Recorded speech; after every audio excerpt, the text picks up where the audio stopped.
In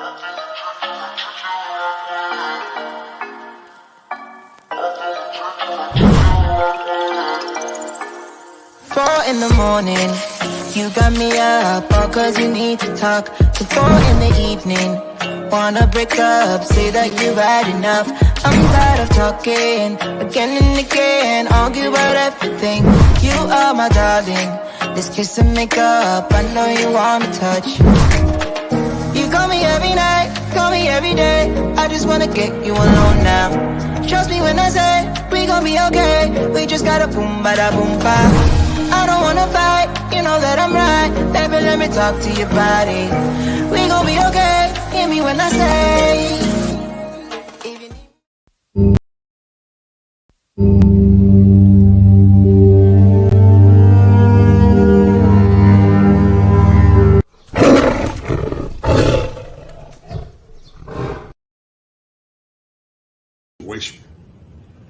Who told you that you had to be a slave to the pain of your past? Who told you that you had to settle for mediocrity in this current culture called America? Who told you that you couldn't change your mind? Talk to me. Now's the time for empowerment. And I'm not the Reverend Knight. I'm the culture clinician.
attention I've been giving to you.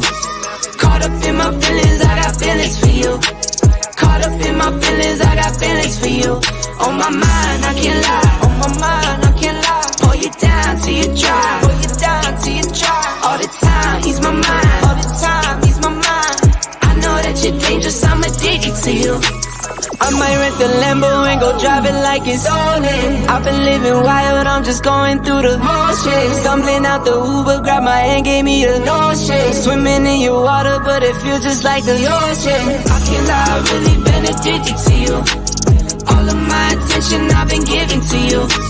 Caught up in my feelings, I got feelings for you. Caught up in my feelings, I got feelings for you. On my mind, I can't lie. On my mind, I can't lie. Pull you down till you dry. Pull you down till you dry. All the time, ease my mind. All the time, ease my mind. About 3 years ago, something majestic happened as it relates to the empowerment and the glorification of so many young black men and boys, and also those from the African diaspora. The movie The Black Panther was born, a movie that gave many hopes, dreams, and aspirations of something never seen before within the annals of human history. But in the recent film, Black Panther, Wakanda Forever, it could be argued that black men were blacked out in this movie. And because they were blacked out in this movie, it more or less could be argued that it's another movie that talks about equality, but more or less have given black men another black eye. Could it be the movie Black Panther Wakanda Forever, as beautiful as the movie appears, as another form of liberal policies and indoctrinations that seem to minimize the importance of heteronormative masculinity? Could it be that this movie Black Panther Wakanda Forever sought to include inclusion but did it, or more or less failed miserably? What can we learn about the struggle that black men continue to go through in the confines of America? And in that struggle, is it safe to say that the movie Black Panther depicted us in a positive way? Were black men blacked out by Hollywood in this latest movie? You decide.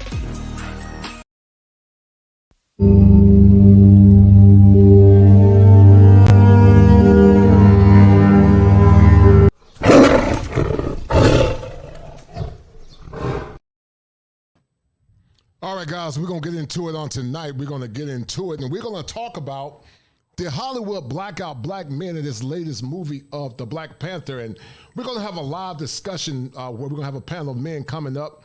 We're going to more or less explore the concepts associated with this movie. And one will argue, were black men excluded? If they were excluded, how are you men going to respond? Was this just a movie of wokeness as it relates to trying to be inclusive, or was it by design? Get your pens and paper ready. I need you guys to share the stream, get the likes up. And guys, we're about to do it in a minute. Let's go.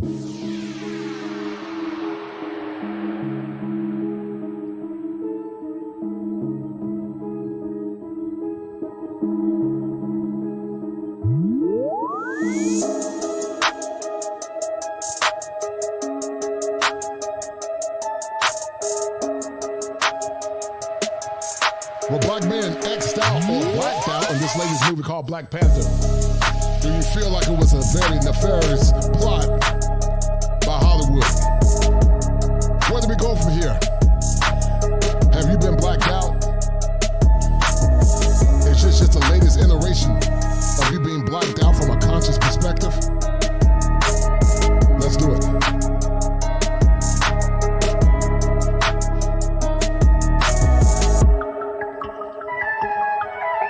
Get them likes up, guys. I'm about to drop some fire for your mind on tonight. Fire for your mind. A kosher mission.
All right, guys. All right.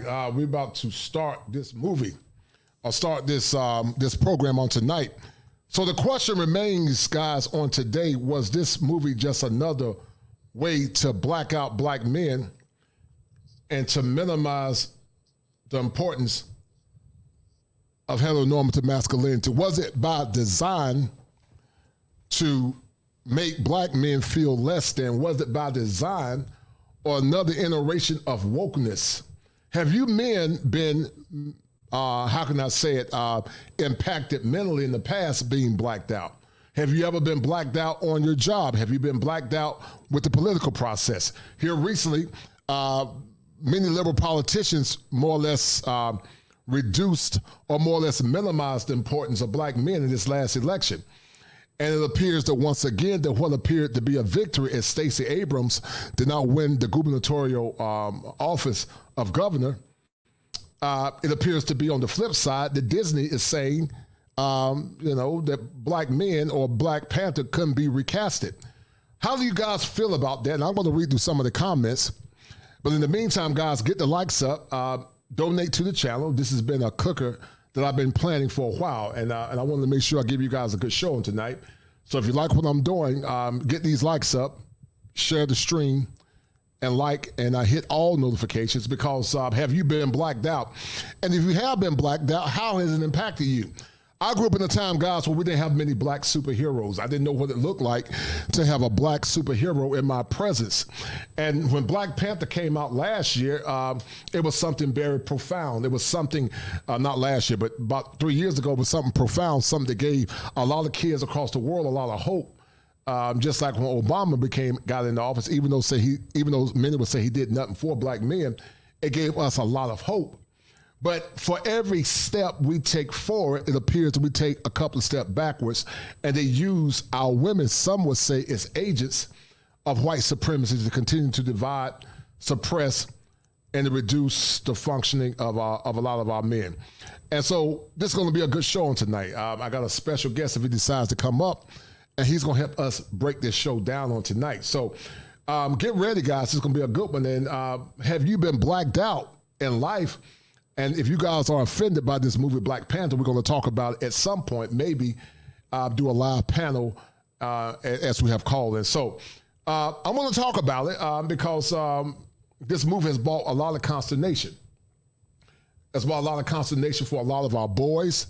It brought a lot of consternation for some black men because it appears that every time we have movies that are going to more or less respond and respect men, somehow, just like the movie Woman King, a woman is placed in the role to minimize the importance of masculinity. And that's what happens over and over again. It's a thinking error or a cognitive distortion called minimization. It's always the minimization of men, and black men in particular, and the magnification of the divine feminine, which is an issue. And that's why I tell people over and over and over again, we will never have another black community until the black man is his rightful leader and in his rightful place. Black Panther 2, Wakanda Forever, would never have the image or the success, in my opinion, that it should have had, even though I think it'll do well, because it did not cast or recast T'Challa, the rightful owner or the rightful leader, as Black Panther. And they could have done it, but sadly, our women don't see, some of them don't see the ploys of wokeness as they continue to divide us and continue to minimize men desires, and also giving us honor and respect, something that we need in order to be successful and something that we need to build strong families and communities.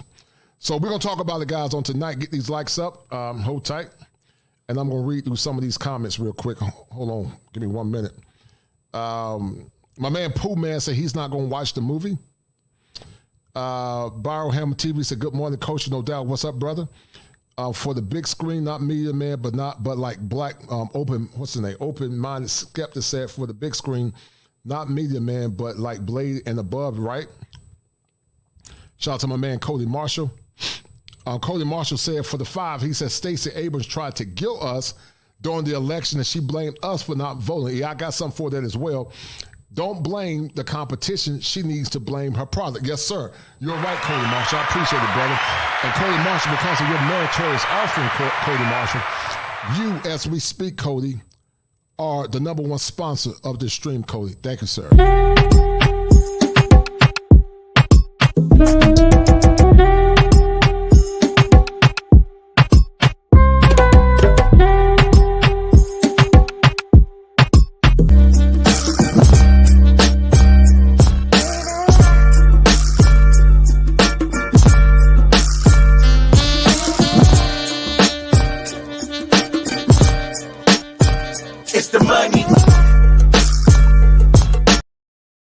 Cody, for that $5, brother. I appreciate it, man. I really do. But we're going to get deep into it, guys, on tonight. But this is something that happens all the time, guys. Cody is right. I was actually looking at an article that talked about how many Democrats in the South failed miserably because they did not ask black men what they wanted. They didn't ask us what we wanted. They didn't ask us what we needed. And that's a problem because, as I told you guys, men got to feel like they have power in the relationships if they're going to be successful. They got to feel like that they have justice and that people are not only hearing them, but they're advocating for them. As I told you guys before in the past, Dr. William Glasser said that needs drive behaviors. And when people are not getting their needs met, then sometimes they come up with behaviors, good or bad, that can be not only deleterious to themselves or problematic to themselves, but to others. And what you guys are seeing is the aftermath or the effect of so many liberals that did not consider what black men wanted in this last election. And black men voted with their feet and they voted with their hands and they said enough is enough. And that's why I told you guys you have more power than you realize. You have more power. And that's why it's so important for you to do the work and do what's best for you, not only in relationships, but do what's best for you as it relates to getting your needs met. Now, I'm on the fence about checking this movie out. I am curious to see what it's talking about and see how much wokeism is in it. But to say the least, for them to not recast Black Panther was a problem. How many of you men are frustrated that they did not recast Black Panther? If you are frustrated, hit 1. Do you think they did it by design? If so, hit 2. And we're going to get deep into it, guys, on the night. Hold tight. Hold tight. So let's look at what men are protesting about, guys. This is something that happened before, and we're going to explore it, talking about this movie, Black Panther. I'm going to read it and going to explore it. Hold tight. Let me share the screen real quick. And we're going to chop it up.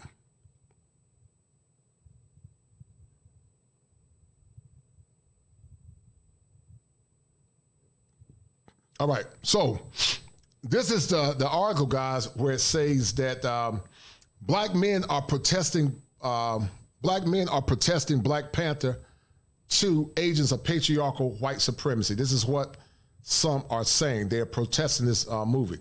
And there was an article from September of 2022.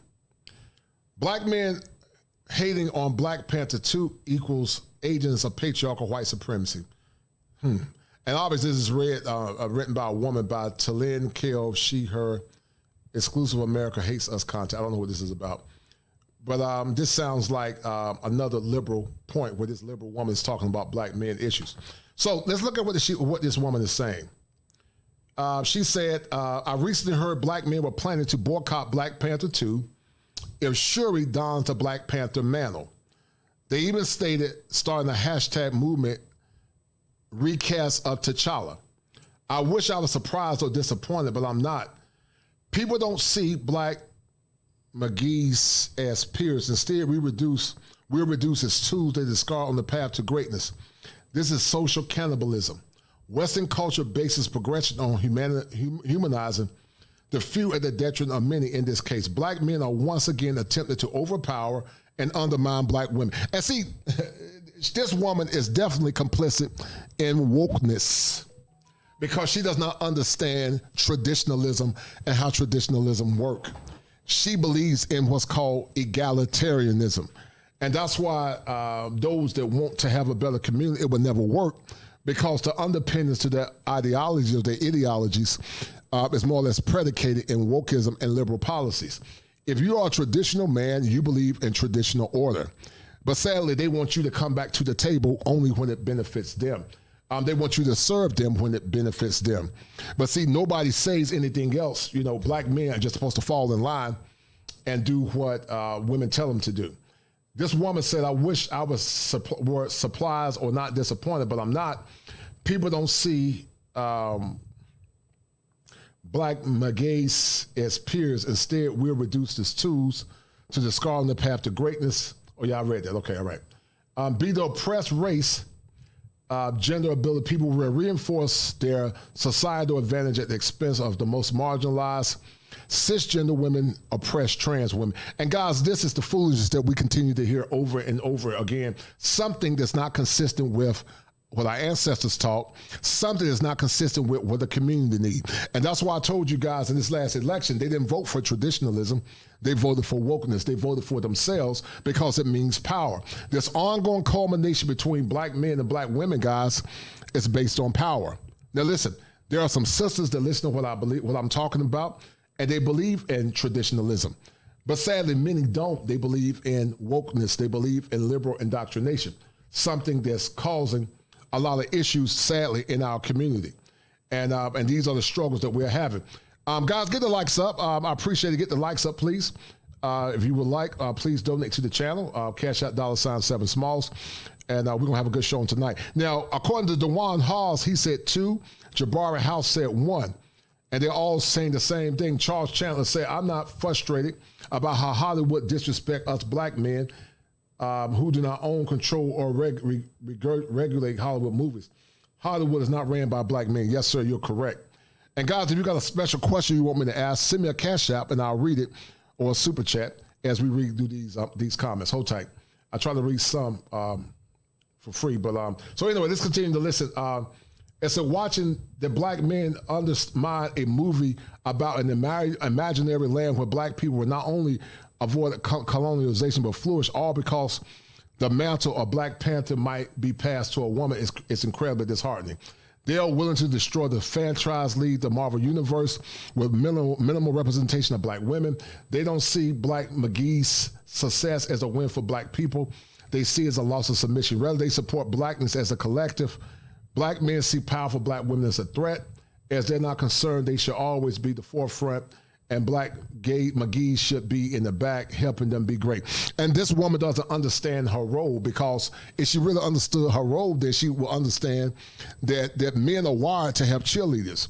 And that's the problem, guys, with so many of our women. Sadly, many of them are indoctrinated, and they don't understand their rightful role in place. Now understand that when you support your man on the back end, it benefits the black collective. But what this woman is trying to posit is that she wants power in the relationship, like many want power. They want power. They want relationships where black men and black women are equal in relationships, egalitarian. But when it comes down to protection, when it comes down to doing traditionalism, then they say that they want you to be traditional when it benefits them, but they also want power when it benefits them, and you become egalitarian. So they want to pick and choose when to be traditional or whatever. And that's a problem, because even black men are saying, no, enough is enough. Sadly, and all too often, black men historically have not really had action heroes or figures to aggrandize and make them feel good about themselves. And if they were really down for the cause, then they would say, listen, they would join hands with black men and say, we need to recast Black Panther as a man, because it helps benefits our boys. Our boys are already reading on the 3rd grade reading level. Some of our boys, a lot of our boys already don't have a positive male identity. It seems like any little vestige that we get to benefit ourselves, that's a problem. But this same woman didn't say nothing about Black Girl Magic and Black Girl Rock. She didn't say nothing about power that was given to a vice president that was complicit in mass incarceration of black men. She didn't say anything about that. Basically, black men are supposed to stay at the bottom and everybody step on us, whether it be Black Lives Matter or anything, to use us as respite to get their kicks off or to get their licks off. And that's a problem. They can protest when it benefits them, but we're supposed to just be quiet. It's always that karmic cycle where black men are supposed to be quiet. And like I said, guys, this movie is littered with wokeness. Now, this is what's going to get to you guys. This is going to really get to you guys in a minute. This is going to really get to you guys in a minute. And now she's talking about Kevin Samuels. But this is what we're talking about, guys. Look at this. Hold tight. She says that the type of black man who boycotts Black McGee superhero, black people are blank on globally. Yet, Irrational, patriarchal, and his cousins, homophobia, transphobia, rampage rather than united. Toxic masculinity. So anytime black men say anything about being masculine or traditional, it's toxic. And it's always under this foolishness called wokeness or this canopy of confusion. Toxic masculinity is celebrated by black men like Boyce Walkers and the late Kevin Samuels, with numerous black male podcasters and YouTubers that degenerate femininity. There are constant demands for marginalized black genders to submit to empower black men. Did you guys see that? Did you guys see what this foolish woman said? Did you see it? And that's the problem. That's the problem that we're talking about. But in the meantime, guys, get these likes up. I need to get these likes up. And hold tight. The robot just texted me and said we get these likes up. And guys, if you have not donated, donate to the channel. So get the likes up, guys, and donate to the channel. Thank you.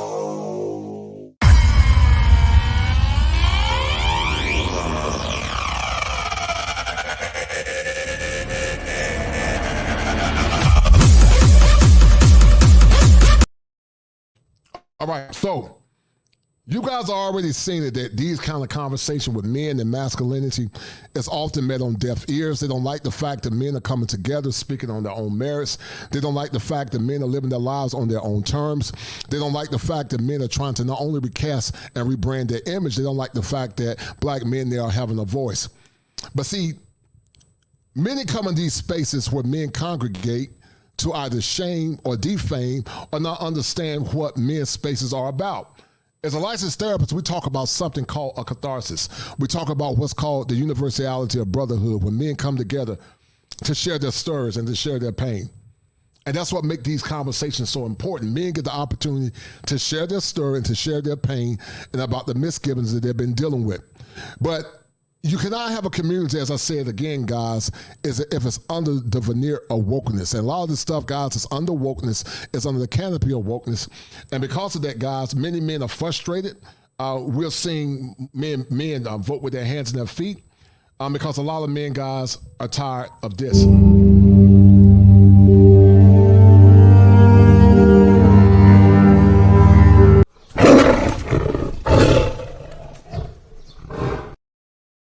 Yeah, men are tired of being blacked out.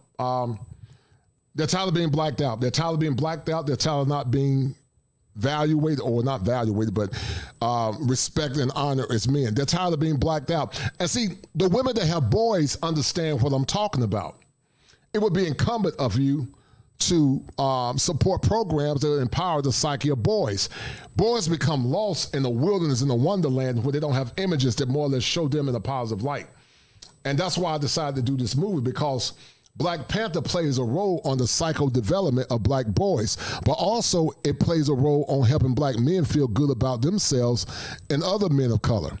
But because many of our women, as I said before, are under the veneer of wokeness, then guys, it's a problem. So once again, guys, get the likes up, share the stream, and donate to the channel. But let's finish reading this real quick. Hold tight.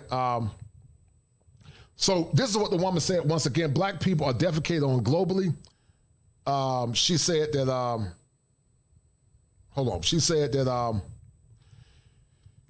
Boyce Walker and the late Kevin Samuels, why numerous black male podcasters and YouTubers denigrate femininity. We don't denigrate femininity, we're just masculine. There are constant demands for marginalized black genders to submit to empower men. But yet they don't want to empower men, but yet they want you to protect them at any cost and all costs. And that's why, guys, I said this whole save your community, even though in theory it sounds good, but until you honor and respect black men, don't ask black men to come back and save anything. I told you guys, until they mend you mind, body, soul, and spirit, don't cast your pearls into people that don't honor and respect you as a man. That's why I came up with the hashtag passports and pearls. You support and you empower and you more or less die for women that honor you and serve you as you protect and serve them. I talked about a show the other night about protecting the male's ego, and this is not protecting the male's ego. Despite marginalized genders building communities and creating aid networks and protesting society content portrayals is the worst possible contrast to whiteness. As a result, everything we do is undermined, ridiculed, stolen, underdone by those who benefit from invisibility and silence. For example, the Kardashians built entire collections by stealing our bodies and aesthetics, but yet they are stealing or more or less mimicking white hair. Make it make sense. Intellectual property, while black men defended them. Always black men is our fault. It's always it's always black men's fault, guys. You can't damn win for losing because we're so far down the rabbit hole. You can't win for losing. Hold tight.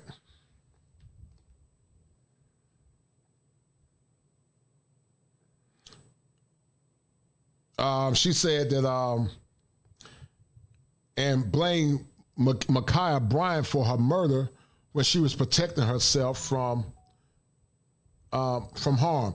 The war has taught me that as a black McG, I don't know what that is, I'm acceptable loss, and I should understand that my safety is always second to protecting black men. And it's always the victimhood, guys, and it's always something from the Twilight Zone.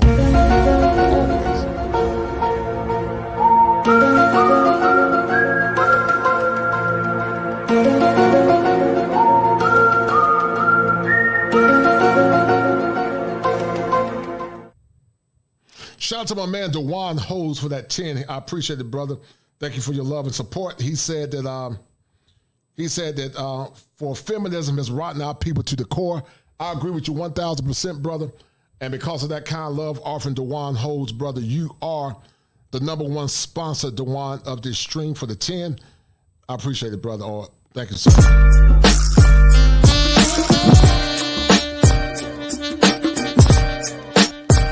It's the money.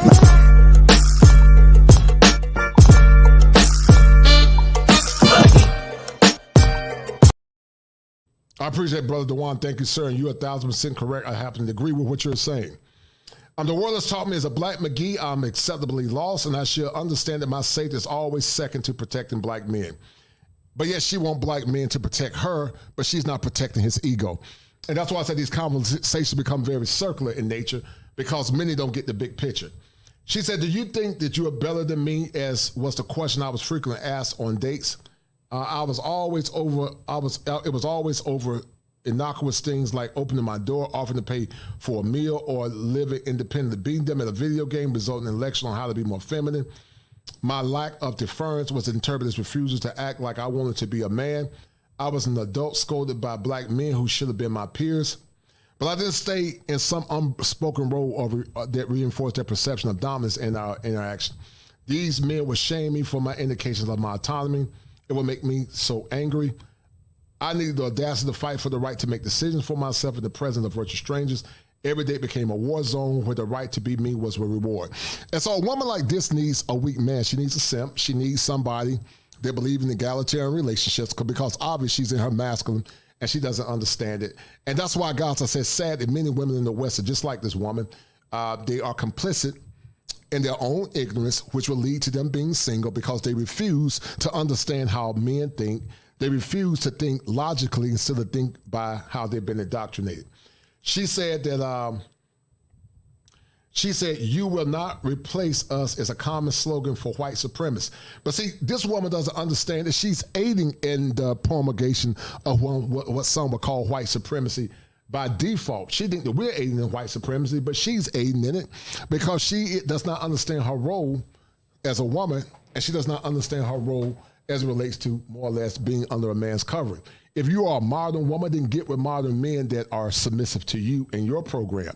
But if you are a traditional woman, then you need to get with a traditional man and flow under his order and his leadership. She said intentionally maintain, cultivate, she called it hierarchy cannibalism. She said it's the American way. And this is just craziness, and it's argued that this liberalism is a cancer. It's a form of mental cancer. A lot of it's cognitive dissonance, and a lot of it's egocentrism, because they think how they're thinking is right. So no one calls to black men to boycott Black Panther. She said, so none of these calls So no one calls these black men to boycott Black Panther 2 is not disappointing if you were paying attention, but unfortunately the people upholding this ideology are agents of whiteness, and they all show this in their seed of white supremacy having taken root. But she doesn't see her issue. She doesn't see her own pathology. And this woman is located in Atlanta, not surprisingly, and has been featured in New York. And she has published numerous essays on her intersectional identity as fat, black, femme, Greek, and been a speaker panelist. Yeah, all this is about wokeness and liberal ideologies, guys. And that's what you're dealing with if you decide to get a wife now. They're messed up in the head. And like Austin Holloman said, it's that bad. Yes, and it is that bad. And that's why you need to be extremely careful in dealing with women in the West, because they have been so indoctrinated. Then if you're a traditional man of faith, then you're going to always be in an uphill battle. They'll discard you in a heartbeat. And the truth is they are the true cannibals. And that's why, guys, you got to be very careful in who you deal with, because a lot of these women, guys, sadly, are complicit in destroying you and your livelihood. Guys, get the likes up, share the stream. Thank you. I appreciate it. I'm going to show you guys something else. Hold tight. So this is another article, and it talks about it's Wakanda forever too woke for Marvel on its own good. So you got one article that supports and get mad at black men defending the need for T'Challa to be recasted as being a black man. But then you got another article that says it's Wakanda forever too good or too woke for its own good. And I would say, yes, they said that's what some critics are arguing. Let's look at the numbers. We're going to get deep into it. All right, so hold tight, guys. Let me read through some of these comments real quick. I'm going to read through some of them because I think it is too woke for its own good. Charles Chandler said, I voted Republican across the board for the midterm. Charles Chandler says, save your community, black men. Let the dead be buried the dead. Hold tight. My man Top Gun said that there were no men in the movies because they were all at the polls for Stacey Abrams saying no voting, no voting. Shout out to my man Top Gun, man. And clowns, right? I agree with you 100%. Definitely clowns, man. And that's the issue that we have now. We can't see through our own issues. Wokeism, some will argue, is a cancer, and it's destroying not only relationships between black men and black women, but it's destroying a once rich community that we once had. And some don't see it, guys, for their own good. Some don't see it, and sadly, some don't understand it. But let me look at what the polls saying, guys. Based on what the polls are saying, out of the 63 folks that voted, it say that Disney black out black men on purpose. 94% of you brothers said yes. 6% said no. I would love to hear the 6% that said no at some point, and you guys can come up and share your points of view. I would love to hear it. But I think that men and boys, especially our young boys, need to have images to show them in a positive light. We just had the recent death of Takeoff. We had the recent death of P&B Rock. We had the recent death of Young Dolph. In my opinion, those are all negative images of black men. Now, some will argue that Black Panther, because of the mysticism, and some say sorcery and witchcraft, they don't really care for the movie. I can understand that from a Christian perspective, but just on surface of empowering boys and them having a positive image, because all of it is tied to the esoteric, whether it's Superman, whether it's any other demigod, it's all tied to the esoteric. Some would say that this movie, especially the first movie, did wonders for the psyche of boys. But now what you're doing, by you recasting this role as a woman, you're basically teaching black boys on a subconscious level to always defer their power to women in relationships, to always defer to, because most boys now don't have any strong fathers in the home. They don't even see them. Most men that have wives, if they're woke, they do what their wives tell them to do. And I can't do it. I'll die before I do that foolishness. But let me finish reading this article real quick, guys. Hold on. So, guys, the movie was released on today, as you guys know. And on Thursday, Marvel released Black Panther Wakanda Forever, the 30th film in the Marvel Cinematic Universe, a collection of media by Marvel Studios that shares a single fictional storyline. And the crazy thing about this movie, guys, is that they had Namor. Namor is a, how can I say it? He is a Latino. And Latinos are black too, but he's more of an Indian / Spaniard type Latino. He's probably mestizo. And he had a prominent role in this movie. But you'll give the Latin brothers a prominent role, but you won't give a black man or recast T'Challa as being the masculine man.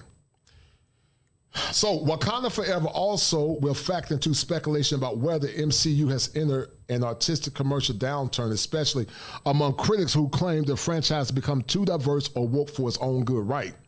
According to the narrative, attention to diversity in casting and storytelling can drive white audiences away and hurt media companies' bottom line when they overkill right. And that's one of the byproducts of wokeness. They try to be too diverse. And I don't have a problem with diversity. I don't have a problem with it because we do need more images. I think having Namor was good for the Latin population. I think that was a good thing because for so long we've had everything being white. So I don't have a problem with it. But some of this wokeness is so messed up, it goes into, it's one thing to become diverse, but it's one thing to go far left. And many times it goes far left. As a political scientist, we are interested in what the weeks ahead will reveal about audience and critics and fans who react to Wakanda Forever. In the meantime, data on our audience responses to the first Black Panther film may hold clues about whether Marvel Studios will pay a price for increasingly diverse storytelling. And once again, I'm torn with that because I don't have a problem with diversity if diversity is having black men in a positive role, free of that woke liberal stuff with all this other foolishness. But it appears that it's going too far to the left now and it's becoming problematic for a lot of people. Since 2008, Marvel Studios has released more than 24 movies and television shows set in shared fictional reality. Each installment takes account and events of others, and recruiting characters are usually portrayed by the same actors. This serial storyline has led to record-breaking commercial success, including 6 of the 20 highest-grossing films of all times. Now you got to be careful how you read this, because some of this white exceptionism, which says that everything great was white except black folks, is why some of this wokeness mess came out in the first place. But what wokeness does, it uses black folks as a step stool, especially black men, to further push the agenda of the alphabet community, feminism, and all other forms of wokeism. They use black men as a step stool, and then black women, and then they create and build their agenda off of our suffering and our pain. And that's a problem. I don't have a problem with some forms of diversity. You do need to have more black superheroes and more Latin superheroes and more Asian superheroes. Everybody in the world, great, is white. For so many years, we had Superman and Aquaman, and all of them were white. Even Jesus was white. But on one end, woke, this liberal mess has some good merits if it's healthy diversification. But sadly, many of it has become too woke. Sad. A lot of it's too woke now, and it's becoming a problem. It's becoming very problematic. Vaughn James said that if true, then don't spend any money on the movie. Well, that's true. Everyone is not Christian. You're right, Gregory Scotland. But my point is, it's not the point of everybody being Christian. That's true. You're right. That is very true. But I said for some of those that are, they understand the esoteric message behind it for the sake of argument. But you're correct. Everybody's not. And those that are not, then so be it. Charles Chandler said that Disney blacked out black men on purpose because Disney's owners and controllers are not black. I agree with that. Jaja said the next movie will be G. And Cool Gent said he knew that they were going to do it. And you're right, sadly. Some of you guys called it. I didn't think that they were going to do it, but sadly, guys, they did do it. And that's why, guys, we're having this conversation. But hold tight. Let me get back into it. He said, as the MCU's popularity has grown, it has come under increasingly scrutiny by fans, industry observer, and scholars as we write in our own edited volume. The politics of Marvel Comic Cinematic Universe shows are criticized as being formulaic, status quo, affirming juvenile, not diverse enough, too numerous. And, just like the last movie with She-Hulk, it had She-Hulk being stronger than Hulk a couple of times, or her being as good, almost like anything you can do, I can do better. And these movies are full of wokeism. Will these negative assessments ever catch up with Marvel Studios? The MCU had one of the worst performing films in 2021 with The Eternals. The studio have released 8 streaming shows in the past 20 months with mixed results. On the strand of MCU, doomsayers predict downturns because of increasingly diverse MCU storytellers. White men play every title hero during the phase 1 of the franchise from 2001 to 2012. And I do have a problem with that because that's white exceptionalism. I don't believe that. I don't believe that when you cast only white men as superheroes and being great, that constantly reinforces that black men are inferior. So I don't believe in that. I do believe in some diversification if it's under the guise and under the umbrella of true heteronormative masculinity. I believe in that. In the MCU Phase 4, only half of the film features were white male leads. As the franchise has become more diverse, white-wing commentators have speculated that the audience are reacting negatively to MCU's leftist political and moral agenda, often referred to as woke. The term originates in black social activism, but it's also used to derive marketing strategies that associate consumer brands with progressive politics. And that's why I sound more on the moderate, because even though I tend to believe in conservative values and traditionalism, sadly, some white conservatives tend to postulate too many times white exceptionalism many times. And they don't have enough storytelling where they have black men being equal as superheroes. There were black superheroes, and they need to be equally portrayed. Opponents have similarly criticized diversity in Marvel's print and Amazon's Lord of the Rings prequel and the forthcoming live action with The Little Mermaid.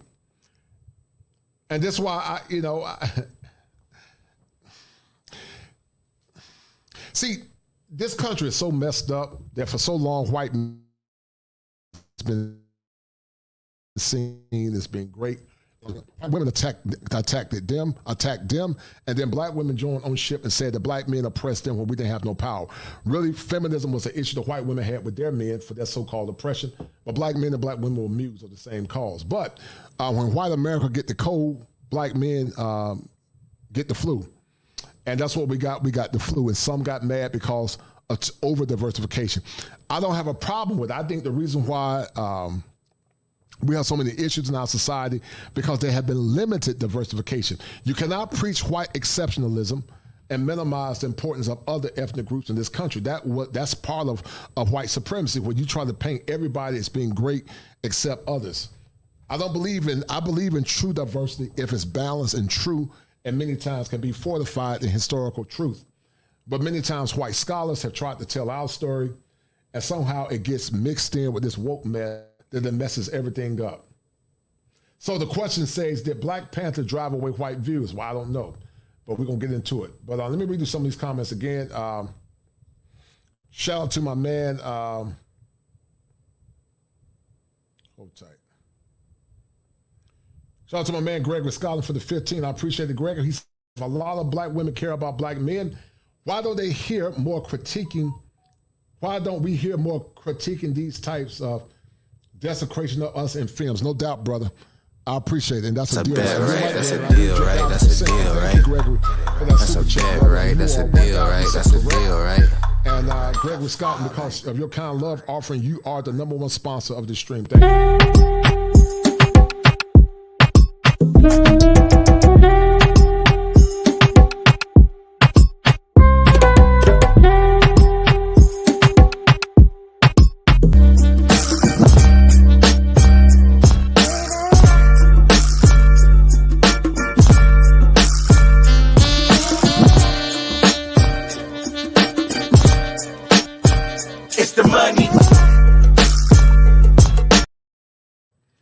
All right, let's some of this real quick. Hold tight. So one indicator of how Black Panther Wakanda Forever will shape Marvel Comics' future can be found in audience how the audience reacted to the 2008 Black Panther film, led by an active team with Ryan Coogler and Joe Robert Cole. When Black Panther debuted in 2008, surveys indicate that many Black Americans who were not MCU fans were planning to go see the film in theaters. One Quartz headline after opening weekend argued that Black Panther had dramatically changed the makeup of the superhero movie audience. such conclusions were premature.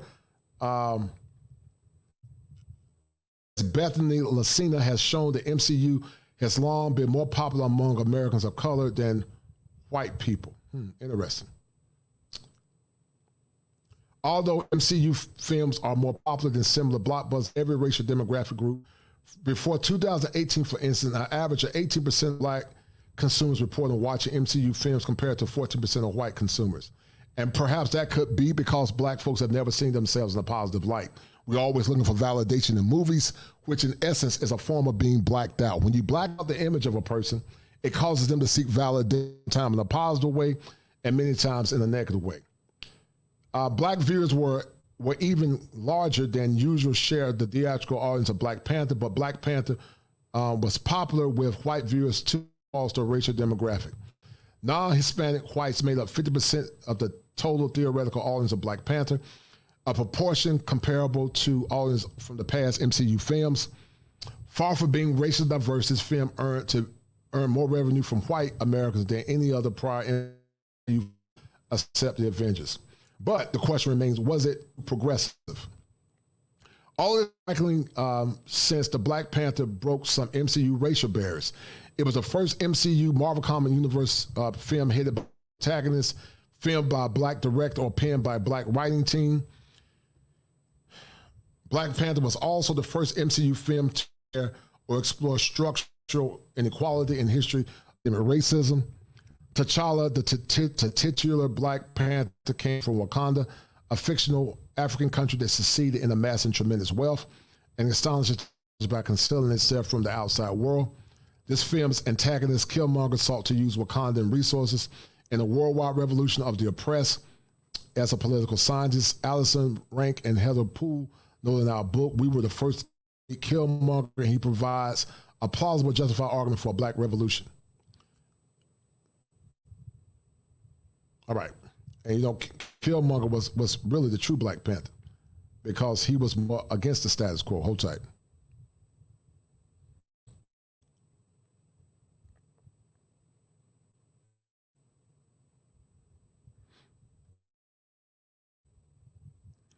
All right, so Killmonger is ultimately vanished by T'Challa, and his request for radical change villainized some. Left-leaning observers criticize this ending as neo-colonialism or an incident of black spectrum of politics. However, the movie also criticized status quo more decisively than any prior MCU installment. T'Challa rejects Wakanda's historical isolationism and begins using Wakandan resources to address global inequality. If the audience bristles at progressive MCU storytelling, they should have rejected the Black Panther. The wages of wokeism in cinema. The commercial success of Black Panthers cast serious doubt on the claim that there's a box office backlash against diversity. The film was more racially progressive than any other MCU film on numerous measures and won over untapped non-white markets, while most MCU films were white consumers as well. It was also a critical a host of nominations and awards. And the detractors may hunt for evidence that Wakanda Forever was a mistake for Marvel Studios. Sequels don't always live up to their predecessors. We don't know if Wakanda Forever will be as transformative as or Black Panther, but the evidence so far suggests that MCU films, as the late creator of Black Panther, Carter Stan Lee, said these stories have room for everyone with race, and I agree with that. I don't have an issue with Namor being in the film, and I'm going to show you guys who Namor is. Hold tight. Let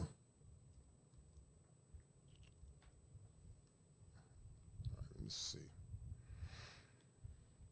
Let's see who Namor is, because Namor got a lot of Namor is Aztec. And Namor was a very powerful. He is the equivalent of Aquaman in the DC comics. But we're going to look at Namor in a minute, if I can get this thing to stop. Hold tight.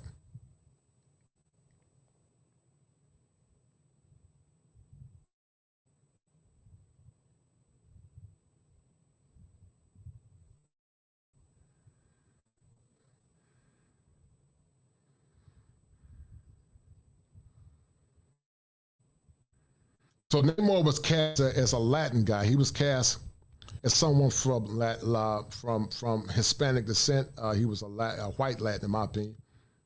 Let me show you guys what Namor looks like. Hold tight. Let's see what Namor looks like. Hold tight. Off the screen.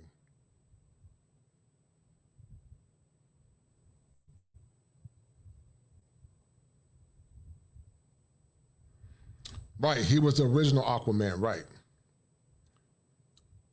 So do you guys feel like that Common Universe dropped the ball on this one? Hold tight.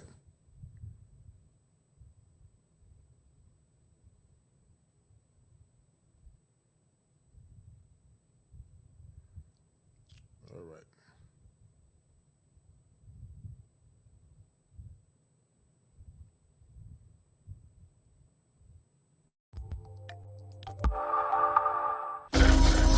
Fair use. Stop! Fair use. Fair use. Hold on. Right there! Who are you? And how did you get in here? This place is amazing. The air is pristine. And the water. My mother told stories about a place like this. A protected land with people that never have to leave, that never have to change who they were. What reason do you have to reveal your secret to the world? I am not a woman who enjoys repeating herself. Who are you? I have many names. My people call me Khan. But my enemies call me Namor. All my life, grinding all my life. Hustle paid the price. All my life, grinding all my life.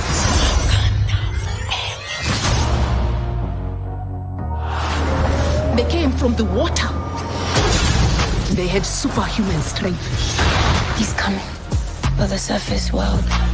And Namor is a mutant. He's the offspring, I think, of a man, and his mother was a goddess, I believe.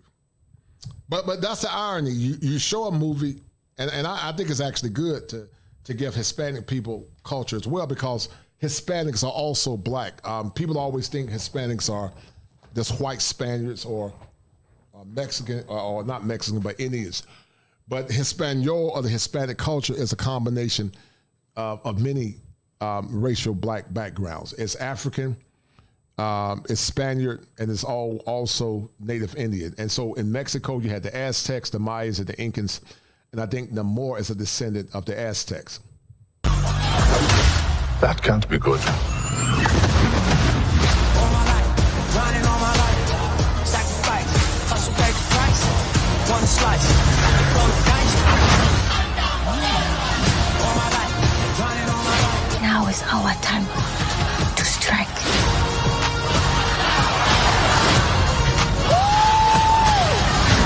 Show them who we are. Black Panther, Wakanda Forever, rated PG-13, only in theaters.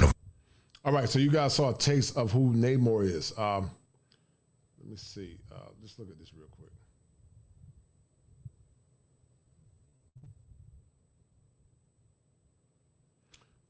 So let's look at some of the subplots with this guy Namor, because Namor is definitely a mutant. He's a mutant, and some would say he was the original. Some would say he was the original Aquaman. So let's look at who Namor is and break this thing down. Hold on.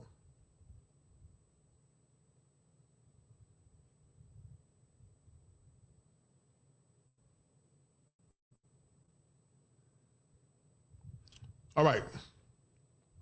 So I didn't know that Namor was invented back then as well, but he was created by Bill Everett in 1939 as the first character was supposed to appear in Motion Pictures Funding's weekly promotion comic plan to be given away at the movie theaters. The first project sank through which were only a handful of sample copies getting printed. So Namor's first official appearance happened in Marvel Comics 1, which was published by Timely Comics, the predecessor of Marvel Studio. The brief history shows just how Namor is and how the submariner world becomes to Marvel. After all, Namor was one of the first. And there, guys, is a guy, he's a brother that I was been looking at too. He created his own comic book line called the Ripperverse. I might talk about that too. This brother's done a good job in raising millions of dollars to project the black image in a positive way, because for so long we didn't have black comic book characters owned by black men. And so if you don't know anything about Ripperverse, I'm going to bring that up in a minute as well, but I think it's good for the psyche of black boys, especially because for so long, our image had been marred in violence, gang foolishness, and goofiness. And so it's good to see somebody finally giving these young brothers something that's positive. So shout out to Ripperverse. For a long time, Namor was also said to be the first mutant in Marvel Comics, born from an Athenian Atlantean princess and American sea captain, right? Namor inherited the underworld's people powers while retaining the ability to breathe freely on the surface world. That means that Namor is super strong as a Atlantean. He has healing power, a healing factor when submerged in water, superhuman reflexes and of late occurrences. Some Atlanteans, since Atlanteans usually live by beyond 100 years, Namor also ages slowly compared to other Marvel superheroes. And if these powers are not impressive enough, Namor was born with wings on each of his heels. The wings reflect his ability to fly freely, giving him another layer of agility on top of everything else. The wings don't come from Atlanteans or humans. It actually originates from a mutation, making them more a unique character, half Atlantean, half human, and all mutant. No wonder Namor remains one of the strong. He's one of the strongest, actually literally strongest in the MCU.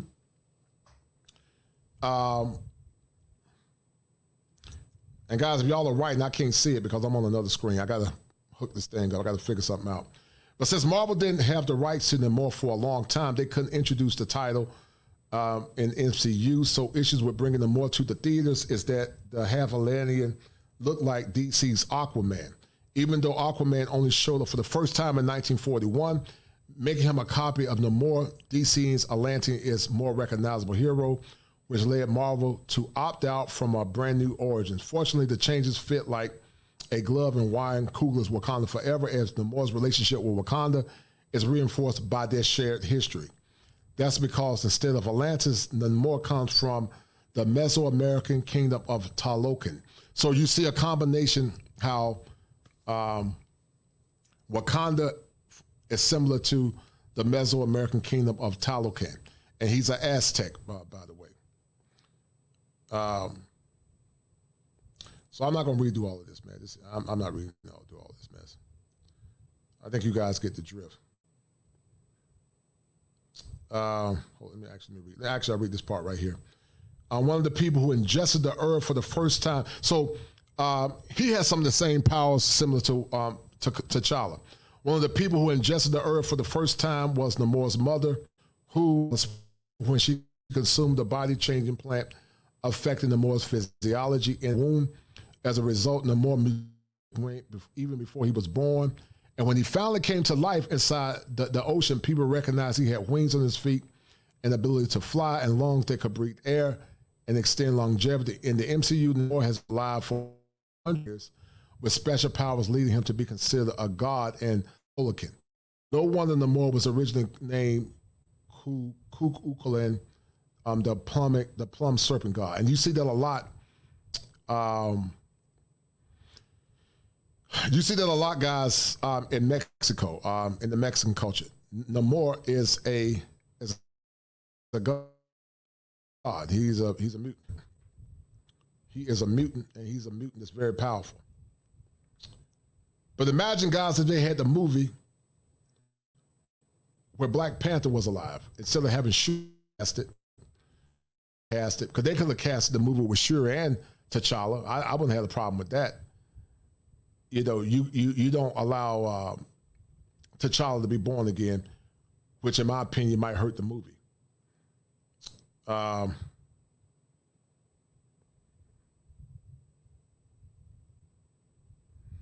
on for a minute. All right, so let's look at this clip real quick, guys. Let's look at this clip. Hold on.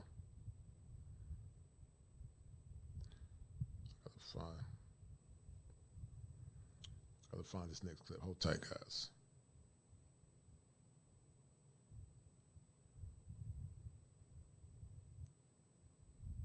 All right, so this is the second. This is the second one, guys. Hold on.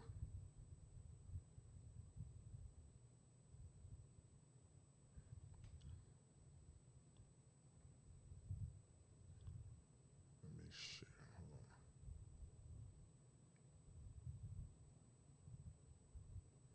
on. All right. So the image is very important. So let's listen to what. Let's listen to what this. I keep getting the wrong one for it, man. For some reason, I'm keeping the wrong one.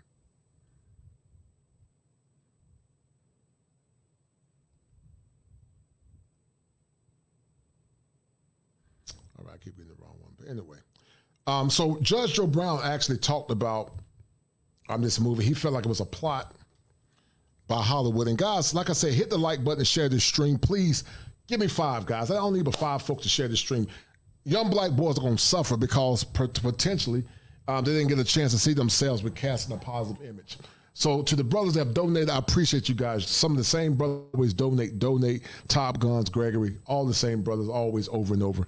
And I appreciate it, man. Dewan Holes, I appreciate you brothers. But the ones that have not donated, don't about the money, just share the stream for me. Share the stream. And if you want to donate, please donate. But I want to show you guys something, because being a former teacher, image of a lot of these boys are lost. And they need it, guys. Young boys need to feel healthy and competent. If you want to have a society where boys and girls are thriving together, you need to create programs and movies that show black boys in a positive light. Hold on. Let me see if I can find this. All right, so here's Namor. Here we go. So I'm going to try to pull this up.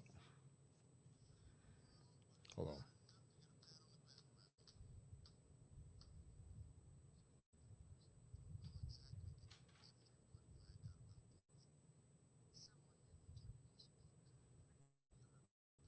This makes no sense, and you know it.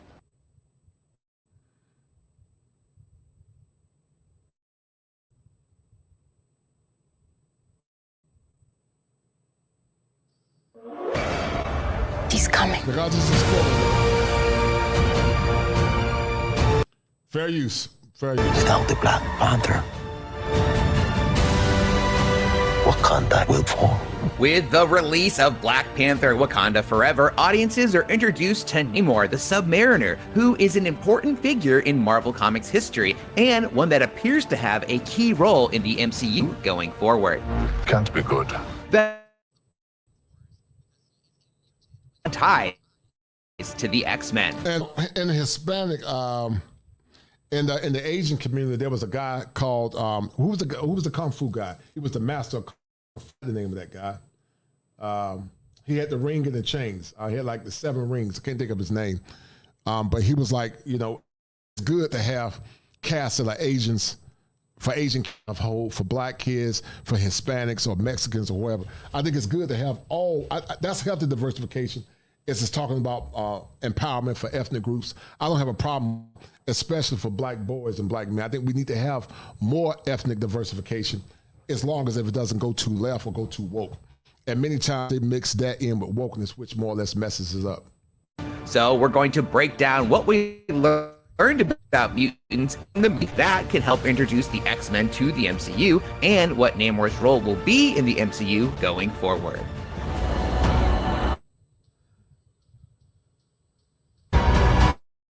He's coming for the surface world. We through how he got his unique powers and how his people came to live underwater. While the film solely focuses on Namor during this sequence, there are some aspects that allude to a far greater design, one that could lead to 71. We learned that Namor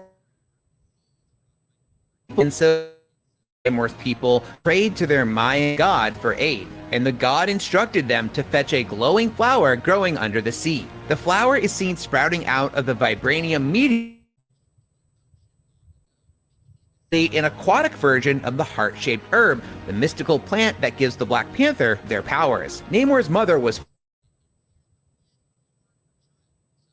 her after consuming the flower in a potion.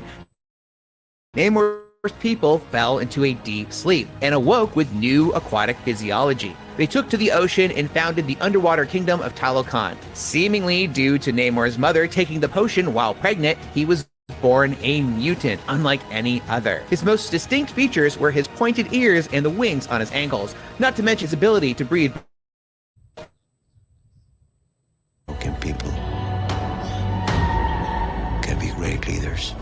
Now, there are some key elements from Namor's origin that appear to lay the groundwork for the X-Men. Before this movie, it seemed as though the X-Men were going to join the MCU via the multiverse. After all, the Professor X of another universe showed up Doctor Strange and Hugh Jackman's Wolverine alongside his Deadpool. However, Wakanda Forever offers another possibility. Perhaps Marvel is working up a way for mutants to appear more naturally. That's just a little snip of that, guys. That's a small snip, but I definitely want to hear you guys' perspective at some point on if Hollywood has hijacked this Panther movie. Many feel like it has or is, and guys, there might be something wrong with this internet. I don't know what's going on. It's definitely a lagging a little bit. Something's wrong with the connection. Sad. I apologize for that. Keeps going in and out. I don't know if it's an issue with Spectrum. I don't know, sadly, but I'm going to show you guys something. Judge Joe Brown broke this thing down about Hollywood, and Judge Joe Brown was saying that Hollywood, by design, is doing some crazy stuff with this movie. And let me show you guys the clip that I created. Hold tight. And I would love to hear from you guys at some point. I'm supposed to have a guest coming on at some point too. And we're going to talk about, hold tight.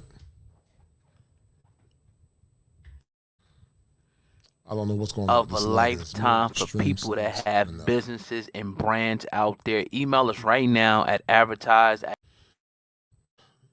So basically, guys, Judge Joe Brown is giving his points on this movie. He's giving his points of contention about this movie and how he feels that the Hollywood leagues played a role in eradicating T'Challa from this movie.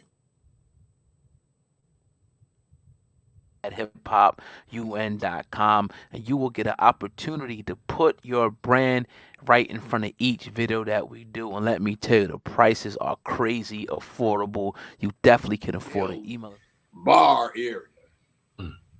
And I tell you what, too, let's look at something else. They make us pay the tax. Black Panther. Disney and ABC badly needed some money. Why? They jacked up some white folk in this thing, so you want to be a millionaire. So the people that felt aggrieved sued them for about $7-8 million. Well, they won, and ABC and Disney kept appealing, and finally they got through the federal system, went up to the 9-member Court of Appeals for the Ninth Circuit. It's an interesting opinion. It starts off, it seems that this industry does not recognize Rule 1 in American contract law, and that is all parties are expected to deal with each other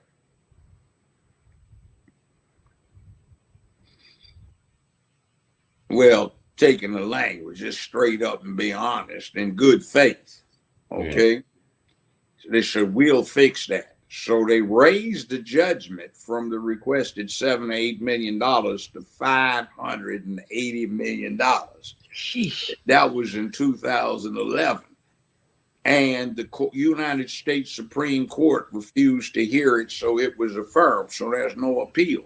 So the plaintiffs hold liens against all ABC property in the country and all Disney property.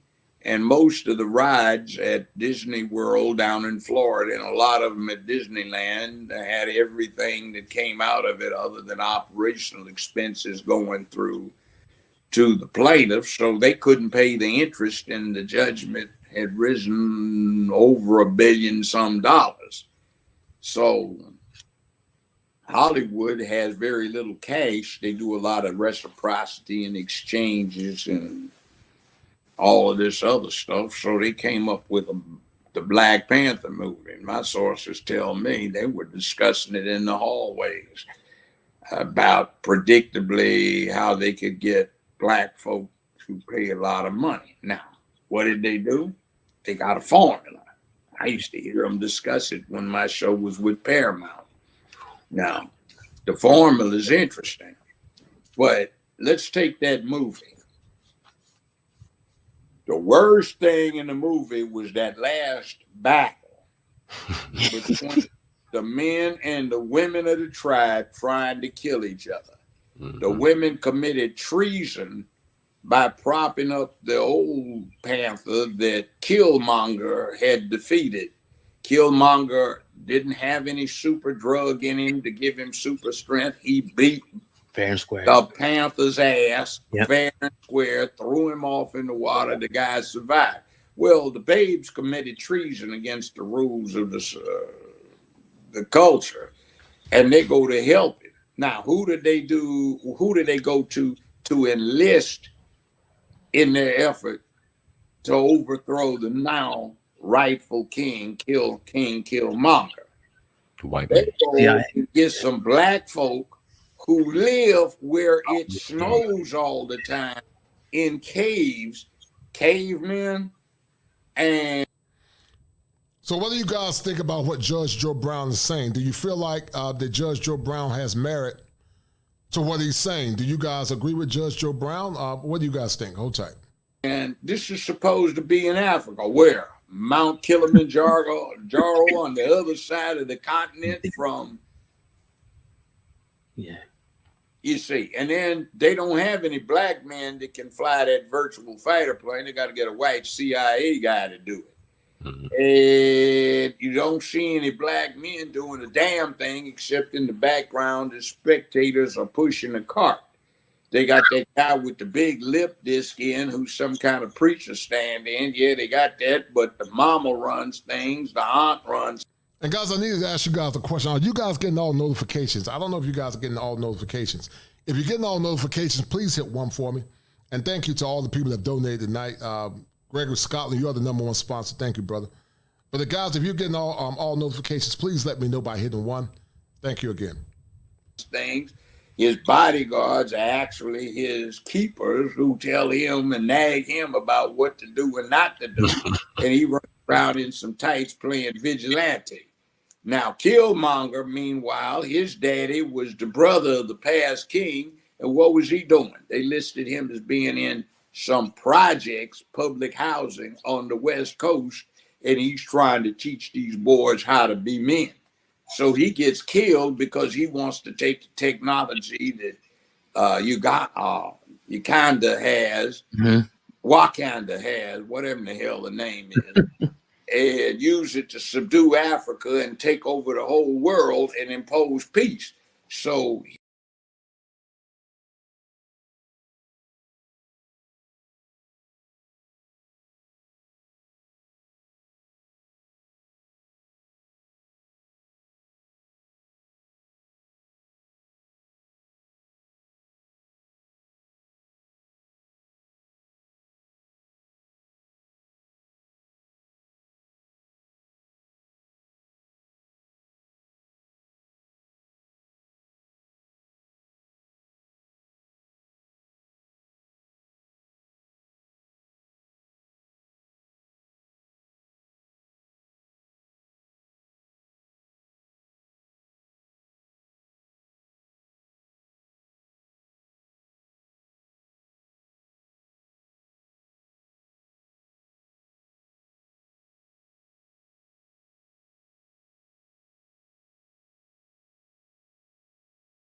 Can you guys hear me now? I don't know what's going on, man. Everybody's saying no sound. But do you feel like Hollywood is doing enough? Do you guys feel like Hollywood is doing enough to encourage and inspire black men in a healthy and a positive way? Do you guys feel like it's enough? And do you feel like this blackout or alleged blackout is going to cause you not to go film or view the movie? How many of you brothers plan to go see this movie? And are you excited about the movie? Do you have mixed feelings about the movie? Or are you disappointed? So are you excited? Hit 1. If you're disappointed, if you feel mixed about it, hit 2. If you're disappointed, hit 3. Excited 1, mixed views 2, disappointed hit 3. About this new Black Panther movie. Tell me what you guys think about. And I apologize, guys. I don't know what the heck is going on. So Lando said he's disappointed. Byron Hammer TV say he's disappointed. These brothers saying they're disappointed. If you guys are disappointed, kindly write in the chat why you're disappointed about this movie. Why are you guys disappointed about the production of this movie? What about this movie has caused you to be disappointed? Give me your own synopsis and your own reasoning for why you're disappointed in this movie and the lack of casting or the lack of recasting T'Challa. Do you think it was an attempt to continue to minimize the importance of men? So I want to hear what some of you guys are saying. I got a special guest, guys, coming on in a minute. And as I told you guys before in the past, I need you guys to share this stream. Share this stream with several people because I got an important guest, and he's going to break it down. He's going to break down give his take about what's going on and why he feels like this movie was by design to minimize, sadly, the importance of black men. Hold tight. So I want to hear you brothers' perspective. Hold on. Maybe this next clip will work, guys. I apologize for that once again. Shout out to my man Top Gun. He said, my brother, I don't even watch the news. All production is corruption, no doubt. I appreciate the Top Gun. And you're right, sadly, it has been very corrupt, sadly, here lately. Odell Bates said that the Black Panther never died in the Marvel Universe. Plus, he killed Prince Namor. That's interesting, Odell. That's interesting. Charles Curry said, thank God they spent their money, therefore I didn't have to. So that's interesting. Some of you brothers are frustrated. A lot of the guys are saying they're disappointed. So I want to hear you guys' perspective after I bring my special guest on in a few minutes. He's going to chop it up and talk about this nefarious attempt with Hollywood. Maybe this clip, guys, will work with Judge Joe Brown. I told you guys I was trying to get this clip with Judge Joe Brown on. And, let's look at this clip. Hold on for a minute. I'm going to bring this back. All right, we got my man in the house. He is tired. Opportunity of a lifetime. Doing a damn thing. See, that's how these folk got established more than 50 years ago. The movie industry. All right, I got a special guest, guys, in the back. I want you guys to get ready. It don't get no better than this brother. He's on, okay, yeah, in a few minutes. Okay, that's fine. In a few minutes. I'm going to bring him up in a few minutes. But in the meantime, let's finish this to what Judge Joe Brown is saying. If you guys can hear it, please let me know. Hold tight. And they go to help him. Now, who did they go to enlist in their effort to overthrow the now rightful King Killmonger? They go and get some black folk who live where it snows all the time in caves, cavemen, and this is supposed to be in Africa. Where? Mount Kilimanjaro on the other side of the continent from. Yeah. You see, and then they don't have any black men that can fly that virtual fighter plane. They got to get a white CIA guy to do it. And you don't see any black men doing a damn thing except in the background as spectators are pushing a cart. They got that guy with the big lip disc in who's some kind of preacher stand-in. Yeah, they got that, but the mama runs things, the aunt runs things. His bodyguards are actually his keepers who tell him and nag him about what to do and not to do. And he runs around in some tights playing vigilante. Now, Killmonger, meanwhile, his daddy was the brother of the past king. And what was he doing? They listed him as being in some projects, public housing on the West Coast. And he's trying to teach these boys how to be men.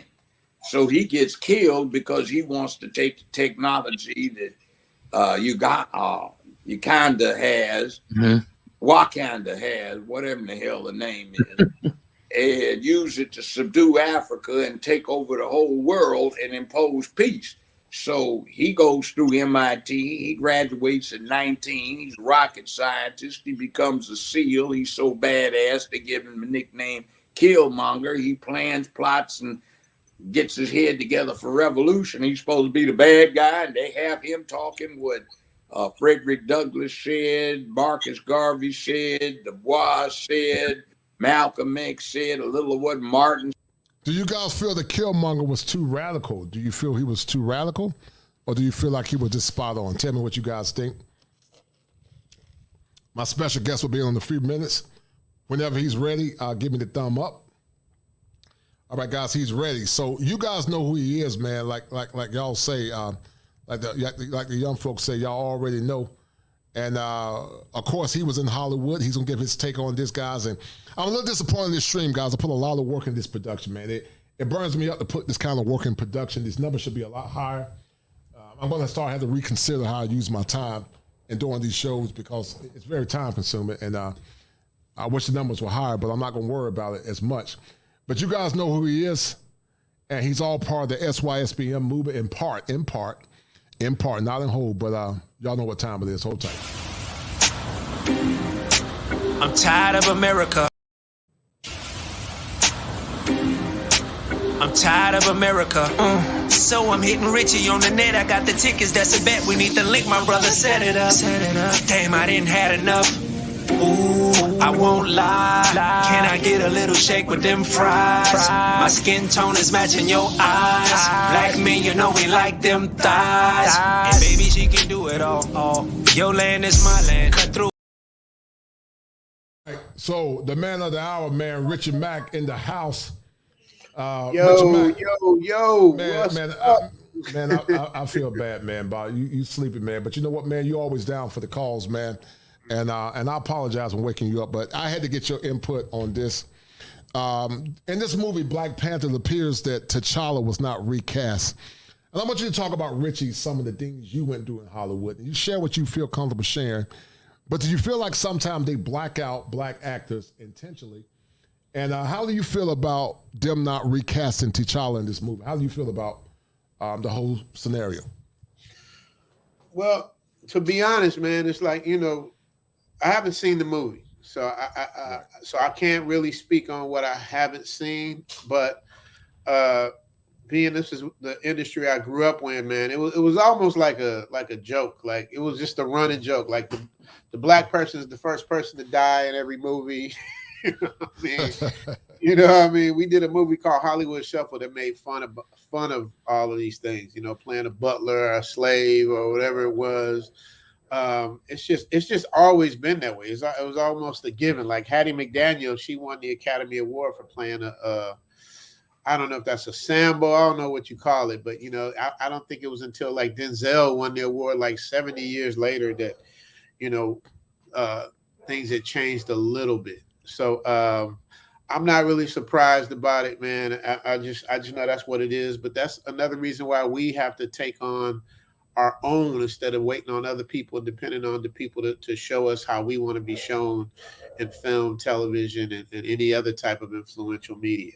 So I don't know if I answered your question. Yeah. You did a great job, man, and I appreciate it, man. You know, when you hear the word blackout, what does that mean for you being a former actor? When you hear the word blackout, what does that mean for you being a former actor? Hold tight.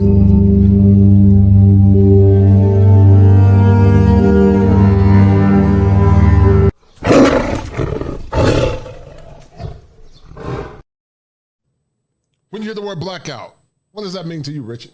Hey, man, y'all got to give a shout out to the kosher clinician, man. I heard what he said. He does work hard to do this and make presentations and stuff. Yeah. And all he wants really is you guys to, like, you know, show up and hit the like button. So I understand. But I'm going to answer your question, KC. But in fairness to you, man, everybody's numbers are down. Like, my numbers are like, you would think I just started 2 weeks ago. When you see my numbers is crazy. So don't take it personal, man. I don't know if it's an algorithm thing. That could be another form of being blacked out. Who knows? That's true. Right. You're right, Rich. Yeah, I heard some people say, but yeah, man, you know, I'm very honored to the brothers that always support. You always got a faithful few. But I'm going to definitely have to reconsider how I use my time moving forward because it's just you know, I love doing these shows and helping the brothers. But and you're a content creator with Zoom to Thailand, but it's time consuming.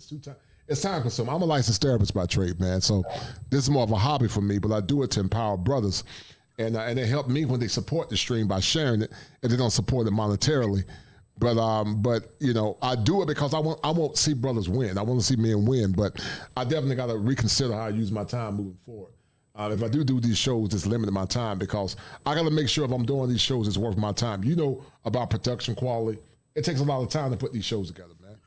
And, tell me about it. Like I was telling you, I was up till 5 a.m. trying to get this episode. And then I got a whole nother fight after the episode is done. Then when I put up my videos, then they get a yellow check mark. Then you know you can automatically like challenge it. Usually right. Yeah, that's all right. It'll come back in like, you know, maybe a couple hours, maybe 24 hours at the most. Now it's taking like 4 or 5 days for it to come back. So I got to put up my video knowing it's going to get yellow check mark, knowing that it might take 3 or 4 days, which throws the scheduling off. And if you're not coming on at the same time, it throws your scheduling off. So to me, that's a form of being blacked out. You know, me being of a certain age, you know, we didn't have words like blacked out. It just is what it is. But I can give you a real Hollywood example when I'm talking about. Let me think about it because I'm just waking up. Forget what. Take your time. Take your time, brother. Which one was it? I think it was The Matrix. I can't remember which one it was, but it was like the main guy who was like, was it the main? I can't remember. You guys got to help me if I got the. Just go with me and think it's The Matrix. They had Lawrence Fishburne was the main guy, right?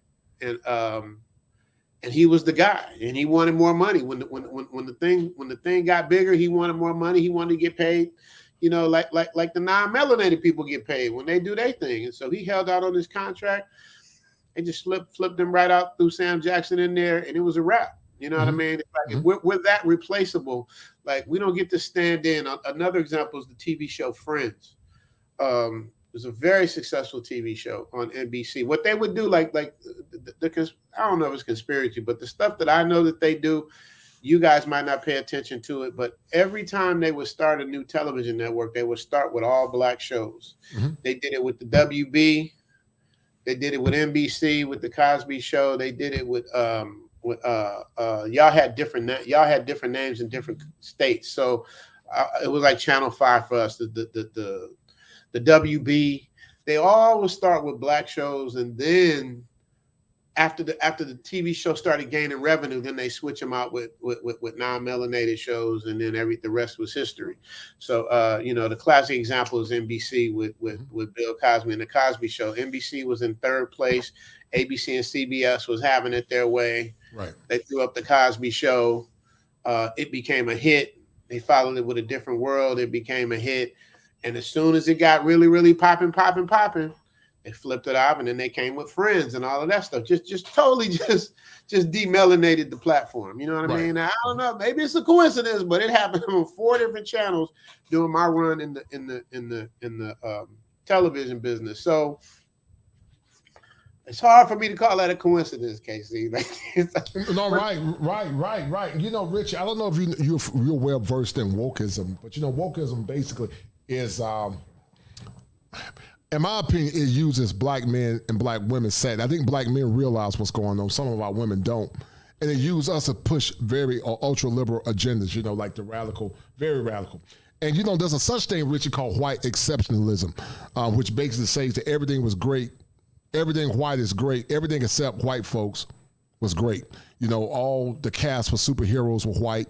And so I don't have a problem with diversity, Richie, if it's balanced. I don't have a problem with having like Namor. I think that's good. I think who was the guy, the Asian guy that was a superhero? He was like super good with his fists. The movie recently, Shang-Chi or something. I don't know the name of the movie. Bruce Lee. That's the only one I know was Bruce Lee. He was bad. That was my guy. No. They had one better than Bruce Lee, man. Wow. They came out with an Asian movie. He was like a super equivalent of Bruce Lee, and he had like 7 rings. I forgot the name of the movie, and with Black Panther. But just like you see, they recasted Black Panther with Shuri. They took out. They've always historically not given black men roles in Hollywood and given black men roles as super characters. Or like you said, we were always villains or bad boys. We always got killed quick. How did you guys protest against that, Richie, when you were in Hollywood? What were the safeguards that you would use to protest some of the injustices that you saw in Hollywood back then? Well, we couldn't protest because there was no option to protest. There was no internet. There was no YouTube. Like if it was a YouTube and all that, I would have went crazy back then. But there was none of that. It was just the TV channels. I was finishing my point about the Cosby, and I see Top Gun is saying some things too. The thing about it I was saying is that the Cosby Show, A Different World, and then they came with Friends later on. And then Friends, what they did was they decided the whole cast, I think it was like 7 of them. I don't remember exactly how many people it was. I never really watched the show. But they all decided we all gonna hold out until you all pay us $100,000 each episode. And that had never been done before. I don't even think Bill Cosby was getting $100,000 episode. I'm not really sure what his numbers were. Right. But they did that. They held out. They gave them all their money. If y'all old enough to remember a show called what was the show?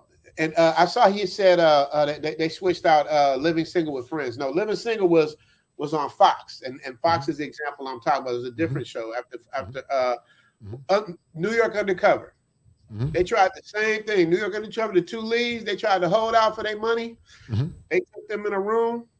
This is real shit. They took them in a room, showed them a trailer of New York Undercover, and showed them going into a car and the car blowing up. And they were like, and that's what's gonna happen to y'all if y'all try this holdout game like what's the name did, like Friends did.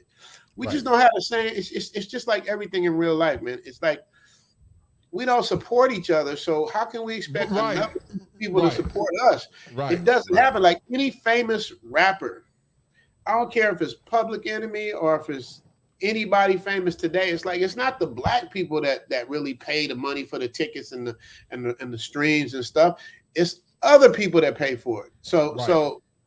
And that's what they call back in the day crossing over. You had to cross over to make money because but in fairness to black people, we didn't have extra money like that to go pay $400 or $500 for a concert ticket or buy records. Like we never had that. We have 1/10 the wealth of the average non-melanated person. So it's like we didn't have all that extra stuff. So like a lot of people have. So in fairness, that had a lot to do with it. But the bottom line is the bottom line. If we really wanted to support each other, we could. That's why I'm doing like the ACA awards. I'm doing an amazing creator awards to give back and help our own. And it's not just Black people in it, but it's predominantly Black people in it. And it's supposed to be, because we won't get our props all the time because we're expecting somebody else to do it for us. And we just can't do that no more, man. And I'll call them the Martin Luther King days. It's like, man, that was 60 years ago, man. And we still marching, we still doing the same thing, but we ain't supporting and creating our own platforms, our own NBA, our own NFL, our own Hollywood, like our own anything. So it's like, right. How can you expect it to change? The only thing that people in the powers respect, it's like with Martin Luther King, since we're going back to the Martin Luther King times, they didn't respect nothing he was saying until he stopped riding on them buses. Right. Once he said, okay, we got to sit in the back, we just went around in your bus. We'll walk, we'll take a carpool, we'll do whatever we want. And the financial burden on the bus stations made them break down and do that. It's the same thing with this. I'm not saying we should cause riots and all that goofy marching. To me, it don't really do nothing. All it does is make a loud noise for a couple of days and we go back to the same stuff. Just like when my man that just got killed. You know, it'll be like 2-3 more days and we'll forget about him. You know right. I did a show talking about Takeoff. The title of the show was called Thanatopsis. And Thanatopsis is tied to the meditation of death. And sadly, Richie, it's become a culture of death. And you're right, sadly, man, you know, we don't support each other like we should. You know, I mean, like I said, you know, I don't know if I'm taking risks when I do these shows. I mean, I'm not saying nothing wrong, but being a licensed therapist could be argued I'm taking risks because, you know, my license is being put on the line. And so, not that I'm saying nothing wrong per se, but I got to reevaluate how I do things moving forward. But you can't punish yourself for what you enjoy doing. Shout out to Big Smooth. He's right. He's saying living single and friends had similar plots. Yeah. You know, the only thing with living single was all women, but yeah, it's the same thing, man. We take our idea, like it killed me one time. Even the music business, man. I remember, y'all can look this up, man. Little Richard was like the architect of rock and roll. Mm-hmm. And what they would do is like Black people go on the Chitlin circuit and sweat and give you the best performance, because that's the thing that we have more than anybody. We got sweat equity. Mm-hmm. So we always gonna have a new singing group, a new singer, a new basketball player, a new football player, because that we grew up sweating. That's all we know from history, being slaves is sweating. So that's what we know how to do better than anybody else. Right. So when you go back and you look at, you know, at history, that's what we did. We sweated, but we didn't come together and do anything together.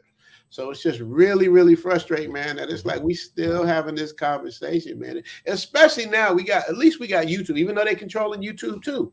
You see what they doing to Kyrie Irving. It's like, man, I love everybody, but I'm Black first. I say this all the time. You know what I mean? I believe there's good people in everybody, and I think there's the worst people in everybody, including our own, because we the ones that be deleting each other on a regular basis. So it is. So it is what it is, but we need more closer clinicians, man. So don't let yourself get discouraged on what you're doing. I mean, because it's like me with the way I edit Zoom to Thailand. That's why I was up till 5 this morning. It's like, even though my numbers are way down, my numbers are like 1/3 of what they normally are. Really? And it's like, yeah, it's crazy, man. My last few videos, I don't even know if they got 10,000 views, brother. You know, and I'm used to doing like 30, 40, 50. But it's like, but it is what it is. It's not going to stop me from working hard and giving good product. It's like, you know, I just got to figure it out or whatever. But I can't like slack up on my work because the numbers aren't reflecting it, because I don't think it has anything to do with me, because my work isn't going to change. So with you, if you do pull back, I wouldn't even tell people that. I would just kind of see what works. You got to try different things, like different thumbnails, different titles. That's what they always teach us.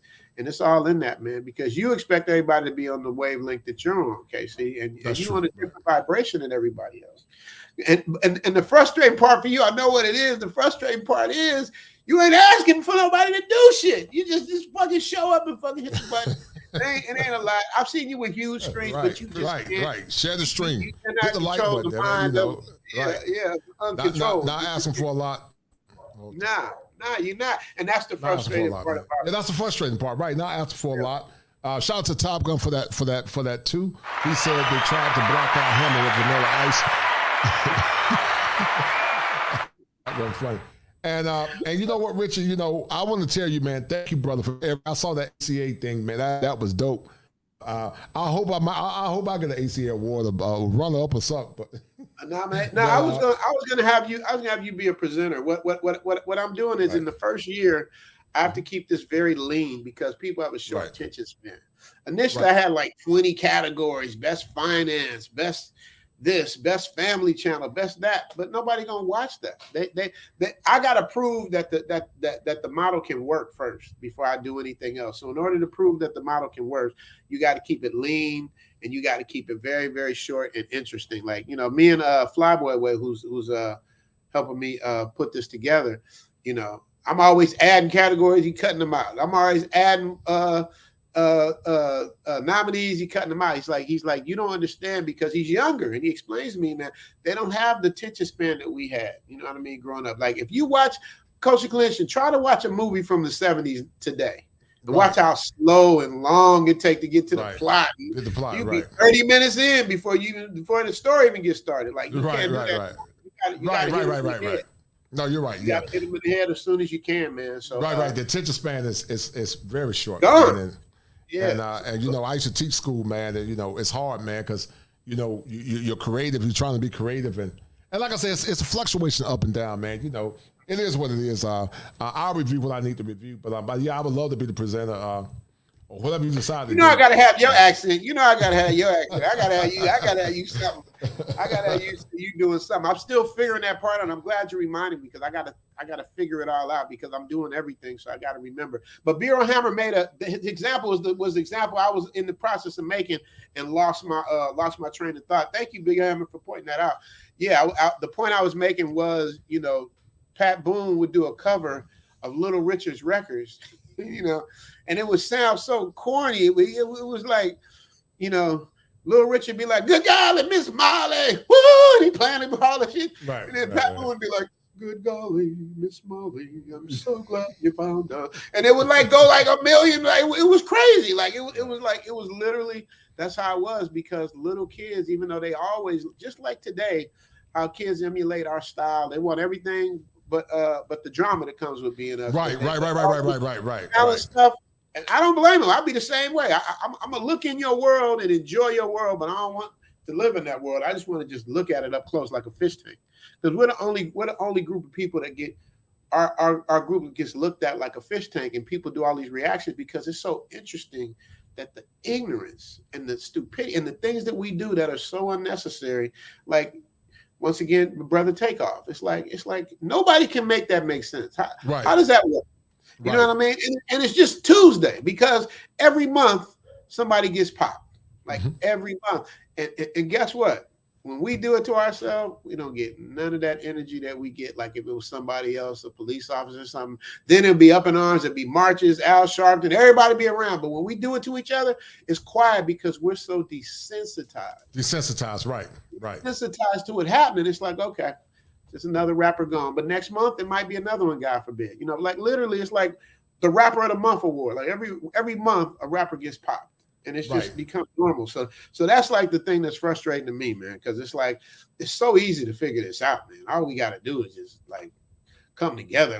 Like I say this all the time because when I speak to my partners that I grew up with that's from the hood, you know, or anybody from the hood, like I use a totally different mentality and thinking so they can totally understand it. You know what I mean? Like I put it in layman's terms. Like this is the example I give. Like snitching is a universal rule. Like you don't snitch. I don't care. If some people you can pop their mama and they're not gonna snitch, right? You can pop their best friend while they're standing in front of you. You're not gonna snitch. I don't know who did it. You're not gonna snitch. Right. Well, we can't have that same type of mentality about supporting each other.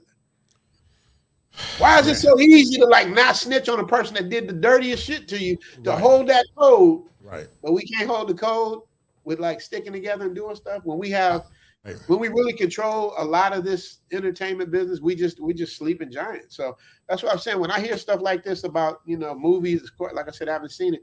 I'm just not surprised because that's just what it's always been. And like I said, Hollywood Shuffle, you say, how do we do Blackout? It wasn't called Blackout. It was called That's the business. That's so the business, Hollywood right. Shuffle, Robert Townsend and Keenan Ivory Wayans, my two mentors, they did a movie making fun about it, about the roles and stuff we would play and how we would like sell each other out for different roles and stuff. But that was, man, we filmed that movie in 1987. It is 2023 and the same shit is going on. I'm doing a documentary called Still Shuffling. Talking about the still shuffle that we still doing 30 years later, man. So it's crazy, man. So it's like, so I just kind of throw my hands up, Coach Connect, because it's like, what can you do, man? You can't force people to do something that they're not ready to do. But in fairness to our people, I say this, and I'll let you talk. In fairness to our people, man, this is what 400 years of slavery will do to anybody. Like our mental, they did us all the way. You know what I mean? Took everything from us. So it's like, it's really, you know, I don't think most other races or groups of people, example, the Indians, could survive what we went through. Like we're just a survivable group, man. Being the original people on the earth, we're just we're taught nothing else but to survive. You know what I mean? If you see somebody get shot at a crowded place, you don't see how many black people get shot. They know how to move. We be out the way. We know how to survive. Like we getting out the way. We grabbing babies. We doing what we. It's a natural instinct for us to survive. So no, it is, man. You know, and like the song, everybody want to sing our blues, but nobody want to live our blues. And you know, I want to reiterate who I am. I am a licensed therapist, you know, from the greatest state in the union, the Tar Heel State. Rich, you said something that was very profound, man. You know, being a black man coming up from the ashes, man, was very hard. Didn't get no help. Went through a lot of discrimination. Have lost jobs. Have always been, you know, people are intimidated because for a myriad of reasons. Because I'm 6'5", 6'6", dark skin, deep voice, highly educated, and so. You gotta always jump through hoops, man. You gotta jump through hoops, you know, because I don't fit a mold. I remember I was at UNC Chapel Hill. They told me, they said, "You're very intimidating." I'm like, "What the hell do you mean I'm intimidated? I'm just me." And white faculty would say the same thing, and it was awkward. I always felt like the elephant in the room or the lion in the room, and so I do this, man, to inspire the brotherhood. But I would be remiss to say, and like I said, the same good brothers always show love. The Top Guns, the Barrel Hammers. Tim always Howard, shout out to them. Always Tim Howard, the James Turners, the Alton Prayers, is always the same brothers that show love, support the stream. You know, like I said several times, I asked 10 people to share the stream. I might get 3 to do it. But we said we want black male content. We want black men to come together, but we support. You don't support a person that consistently give you, you know, come home from work. Straight to it, try to give guys quality content, try to, you know, make it educational and fun. But it seemed like to me, Richie, our people are garbage and trash. You know, if I was talking about goofy stuff about dating or somebody did something like that, you know, we love stuff like that. But trying to use clinical concepts and make it relevant to the practical world, it's not easy. It's not easy doing it, man. And you know, it helps me as a professional when I do these shows to support the stream. I like having shows where I have people coming in, not only supporting, but also sharing the stream, share it with 5 or 10 or 15 people to get the conversation going. But for whatever reason, some do it, some don't do it. It's always the same Lord brothers. And I'm very proud. I'm going to be in the background. I've been so busy, man, you know, but I got you, brother. Anytime you need me, man, you let me know. I got you, brother. You always show love and support. And if I ever come to Thailand, man, I'm going to show you some love as well, man. Well, you better come to Thailand. We've had conversations. You better come to Thailand. Hey, I'm gonna tell y'all about Coach Nick. When he turns his head to the side, when he looking away, that's when he's the most aggressive. Hey, Coach Nick told one of them corny dudes that you can get this work. When Coach Nick look like left and right, they want to make sure nobody looking for it. Bop, you know what I mean? but Coach Collision, man, you got to get away, man. I respect the fact that you married, man. Bring your wife, and if your wife gives you a guy's trip, do a guy's trip. Thailand's for everybody, brother. So you can come whenever you want. It's going to reset your batteries because I don't know how y'all do it living in the Matrix. And then you made a point earlier, you know. See, in entertainment being what you say they call you intimidating? Yeah, intimidating, right. What they call in entertainment, they call it non-threatening.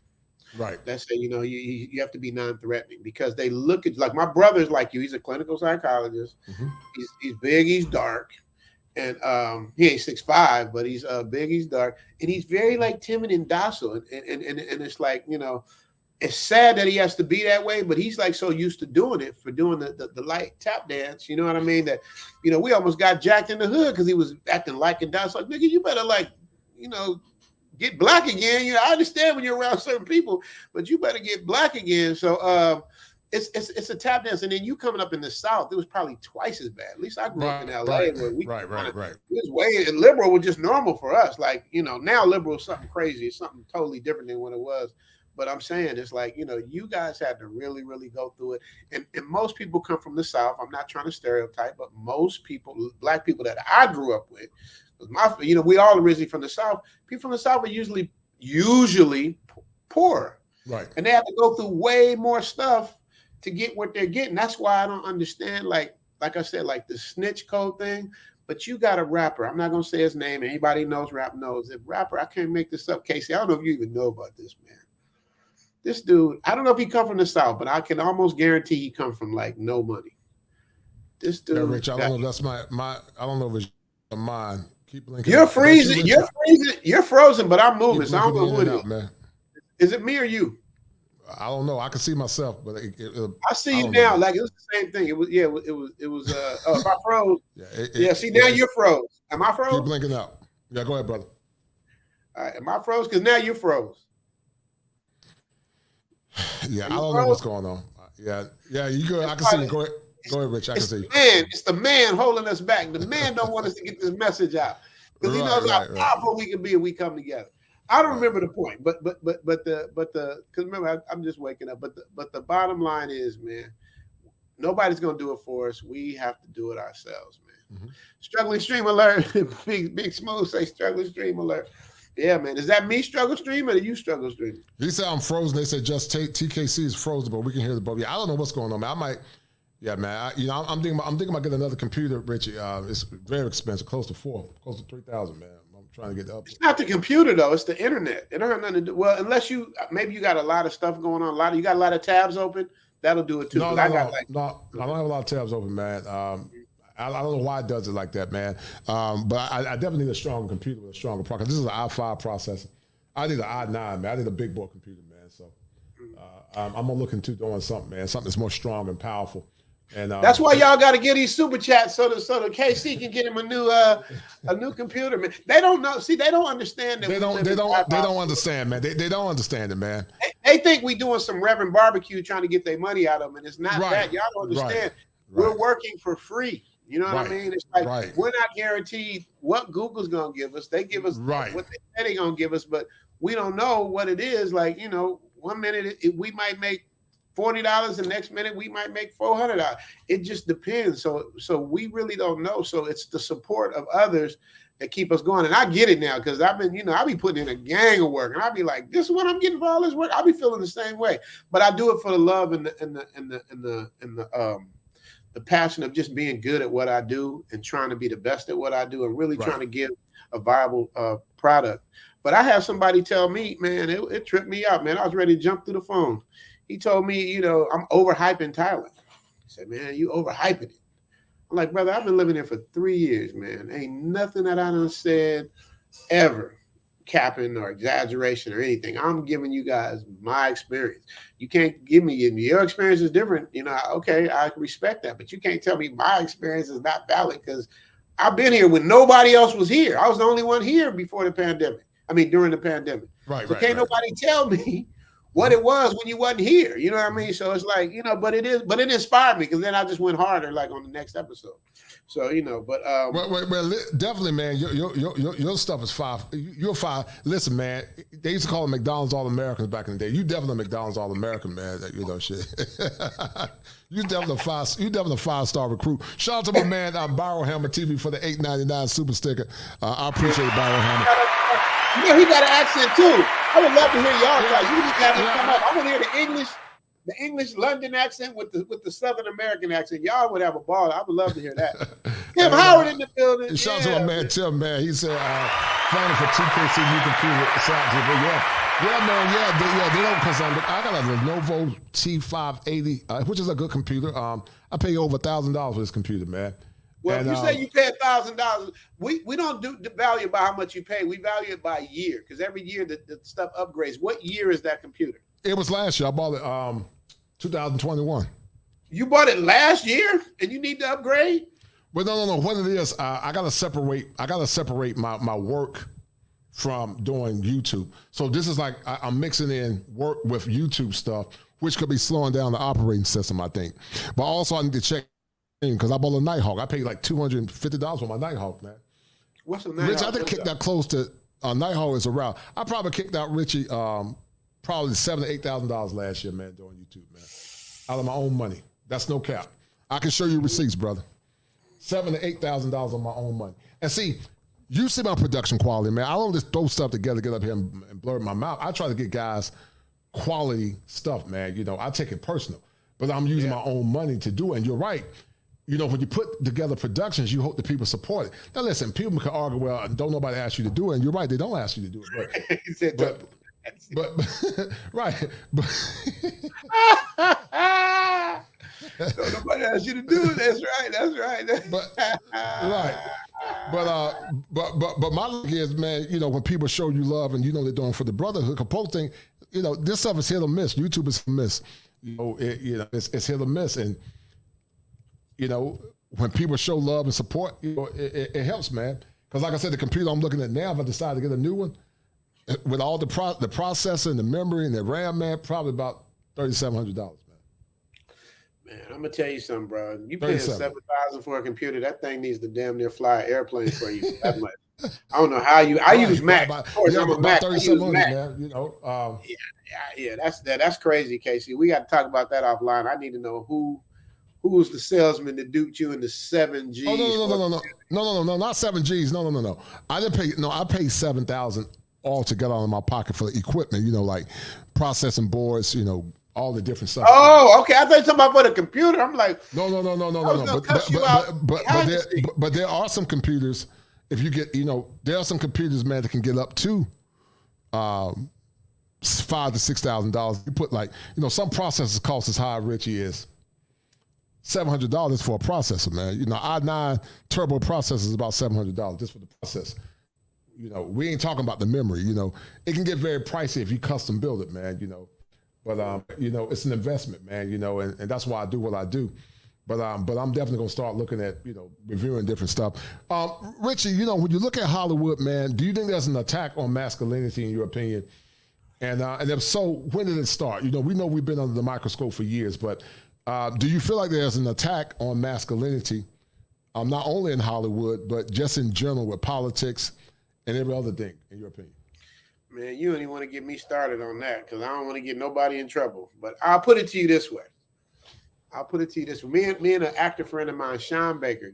Sean, wherever you at, I know you probably in LA doing your thing. I love Sean, but we would always we'd always debate over stuff like this.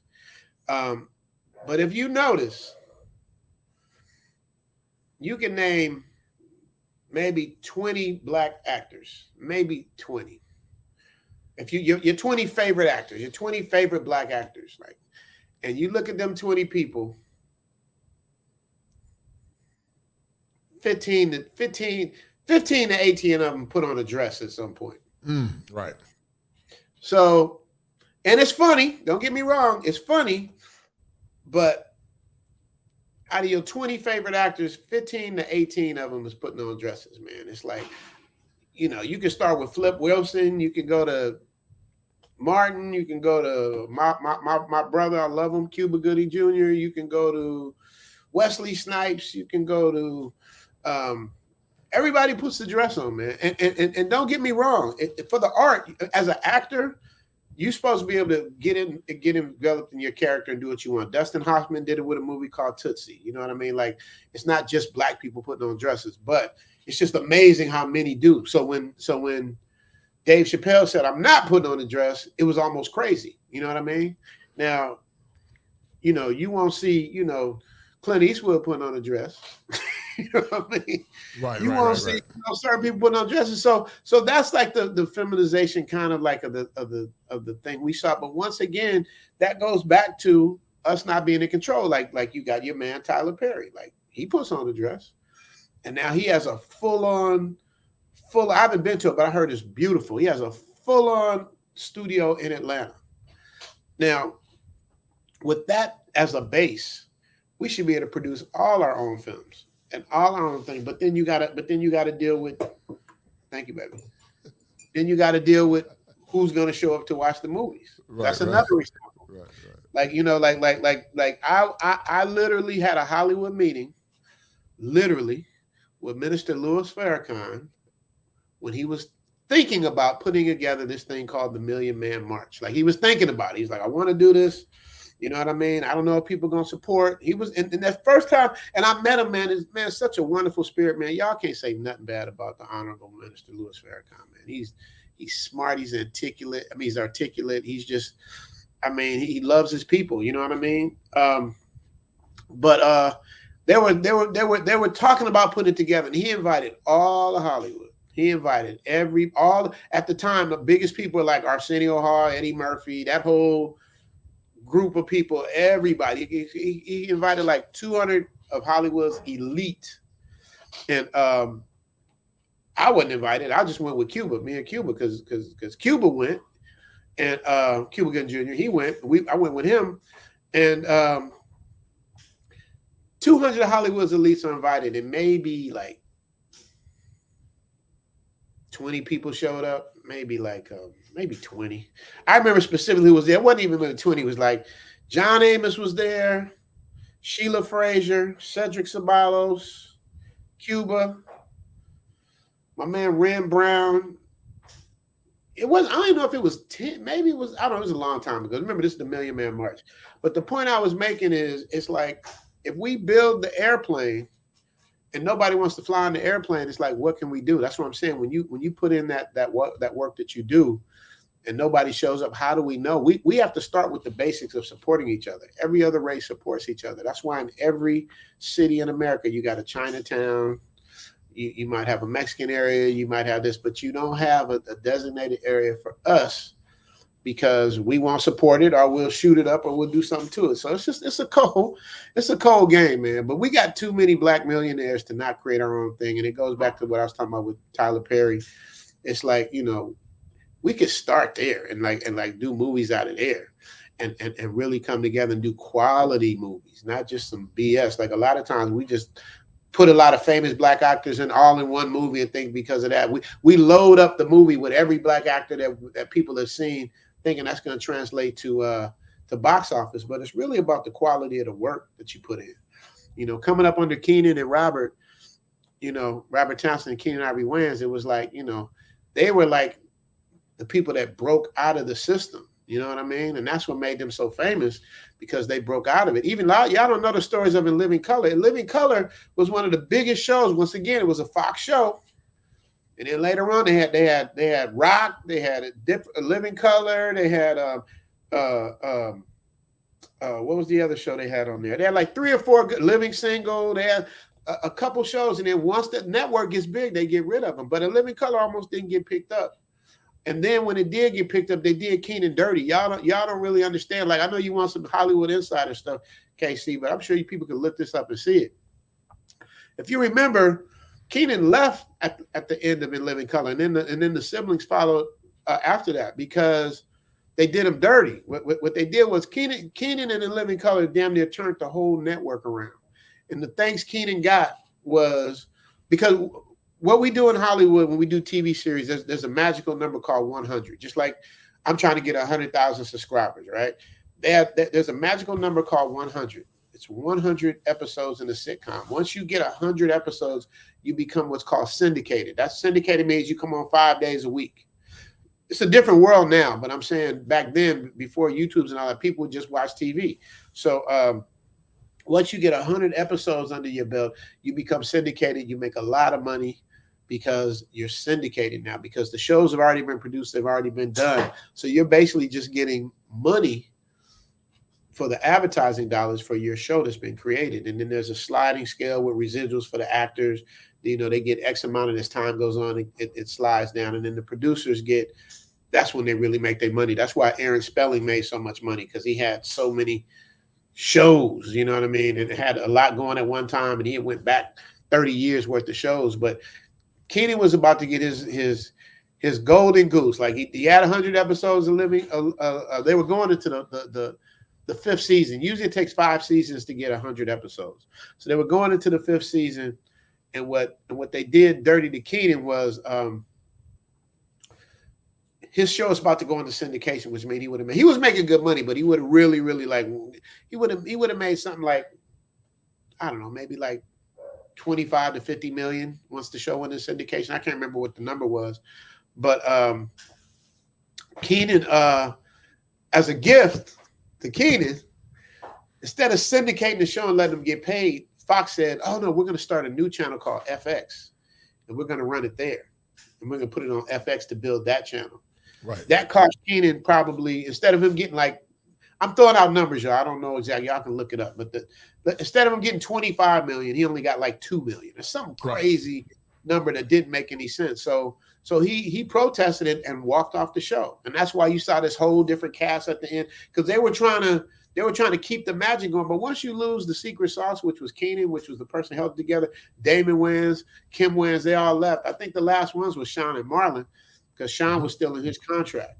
And that's how they did him dirty. But it's like imagine if we had our own channels with Living Color, with the Chappelle Show, with all that. You got a studio there that Tyler Perry owns, that like you could take them same resources and make your own shit, and they're gonna come. It's just like hip hop.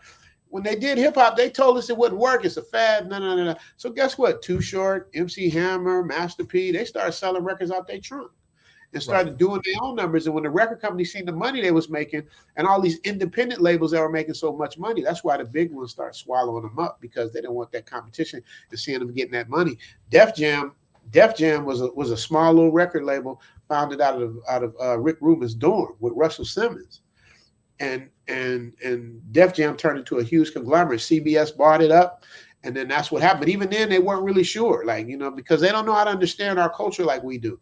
What is this taking a piece of cardboard and spinning on your back? What is that? You know what I mean? They don't understand that. So it's a whole cold game that goes on that's way deeper than the things that we're talking about, like the Wakanda and all of that stuff. Like, we showed by the first Black Panther what it looks like when we support each other.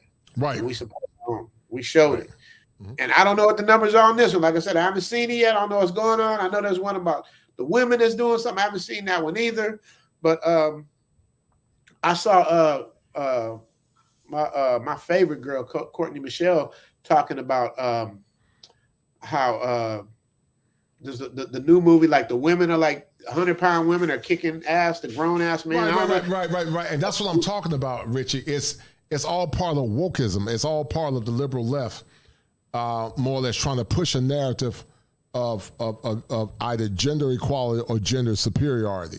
And like I said, man, being a former teacher, black boys already don't have a positive image, man. They don't have positive images enough as it is. And sadly, some of these women align themselves with these liberal policies. We saw in the last election. They didn't vote for family. They voted for themselves. Sadly, many of them, they voted for power. But they always want us to come back in servitude, Richie, when it comes down to protection and security. And I got a problem with that, man, because black men are just not no damn tools to be used for their benefit. Like a lot of women got mad because Stacey Abrams didn't win it. They blamed it on black men. They said black men are the reason. I heard about that. Is that true? She blamed it on black. Was that really a thing? I thought it was a joke. I'm about to show it to you, bro. Hold tight. Top Gun said at the Culture Clinician, you have to be careful. YouTube may create another content creator to blacklist you. Imagine the poacher physician. That dude, wow, man. No, man, listen, Joe Brown was talking about, whole time, I'm going to let you listen to it, and you give me your interpretation. Let me add what Judge Joe Brown, he was talking about before you came on. Hey, man, y'all can say what y'all want about Judge Joe Brown, but he be breaking it down. He be spitting. Oh, yeah. Judge Joe Brown be spitting, yo. Yeah, I'm trying to get Judge on my show, man. You got to get him on your show, Coach.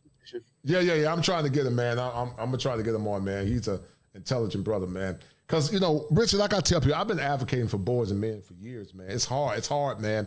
And like you said, man, we got to always work extra hard to prove ourselves. But at 50 years old, I'm tired of proving myself, man. Shit, hell, it is what it is. Half my life is over with. I'm not going to keep working hard to prove nothing. I'm just going to ride off into the sunset, man, and enjoy the rest of my life, man. Because it gets old, Richie, trying to keep advocating and putting in work and being up late at night trying to do stuff. And you feel like you don't get the love and support that you deserve, man. It's frustrating. Hold on for a minute. Fred Brown said, and they make him the villain, and they got all these little black kids and black women. Hey, they're cheering for him to be put down. So they make him the villain.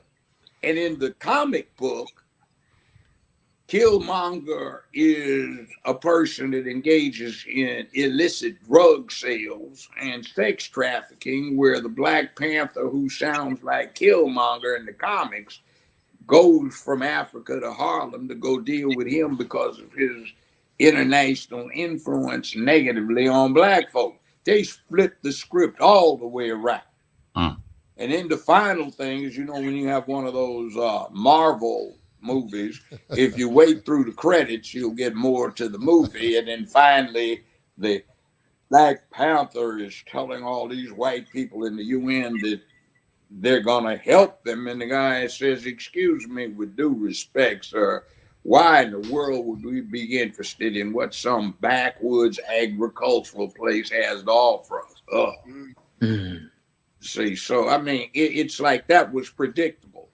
And I'm so angry about one bad circumstance, and not so much that it was the highest grossing superhero movie of all time, but out of every city in America, the highest gross for box office came out of Memphis, Tennessee. Wow. The largest predominantly black city in America. Yeah. And they had folk buying up 25, 30, 50 tickets at a time for parties they organized 2 and 3 weeks in advance. And you can't even get them out to organize saving their own neighborhoods like that. Right. So I'm just saying, damn, they ripped us off. And then I got the word back. They were rejoicing. Yeah, we got the African-American bunch once again bailed us out. See, that's how these folk got established more than 50 years ago. The movie industry was going bankrupt in the face of color TV. And every Thursday and Sunday, every movie theater in America had 2 new movies, plus cartoons and a sub-feature. And that made the studios come up with several hundred movies or productions a year. And they couldn't afford it in the face of color TV. So they got a bright idea, and they had all these newbies who were part of this cabal that came in. And they said, look, let us pose something for you. One, instead of having 2 new movies every Thursday and Sunday, let's keep the movies as long as people will come. And let's tap all of this cash out there and under. What's your take on what Judge is saying thus far, Doc, Richard? I mean, he's usually spot on with the things that he says, man. I really disagree with him. You know what I mean? He's pretty much spot on. I mean, the things that he says, I mean, he goes a little deeper than what I actually know. You know what I mean? Certain things that he says that happens, but not very much I disagree with Judge Joe Brown. So the fact that he said that, like I said, you were in Hollywood, putting black people in like lesser roles or, using them as being inferior or ignorant. What were your struggles, Richie, as a Hollywood actor? What were your struggles with trying to stay status quo? Because I know you're very passionate and you speak your mind, and I know you don't mind saying what you need to say. But what were your struggles, man, with being silent when you really wanted to speak out? What were your struggles? My struggles were, and that's kind of what made me stop acting. You know what I mean? Like, my struggles were the dialogue, man. When you get like non-melanated people writing for melanated people, man, I did an episode of MacGyver, man. If you watch that, it is the corniest shit in the world. We supposed to be gang members from LA. We was dressed like the Backstreet Boys. It was like a beaded video. The gang was on here and ready to fight. We walking towards each other. Like, it was just the dialogue was wrong. And I really had a problem with that because I had to go back to the hood. Like, when I was acting, I still lived at home. You know what I mean? Right. How you gonna represent what we are and then you looking like a cornball? But it was very, very frustrating.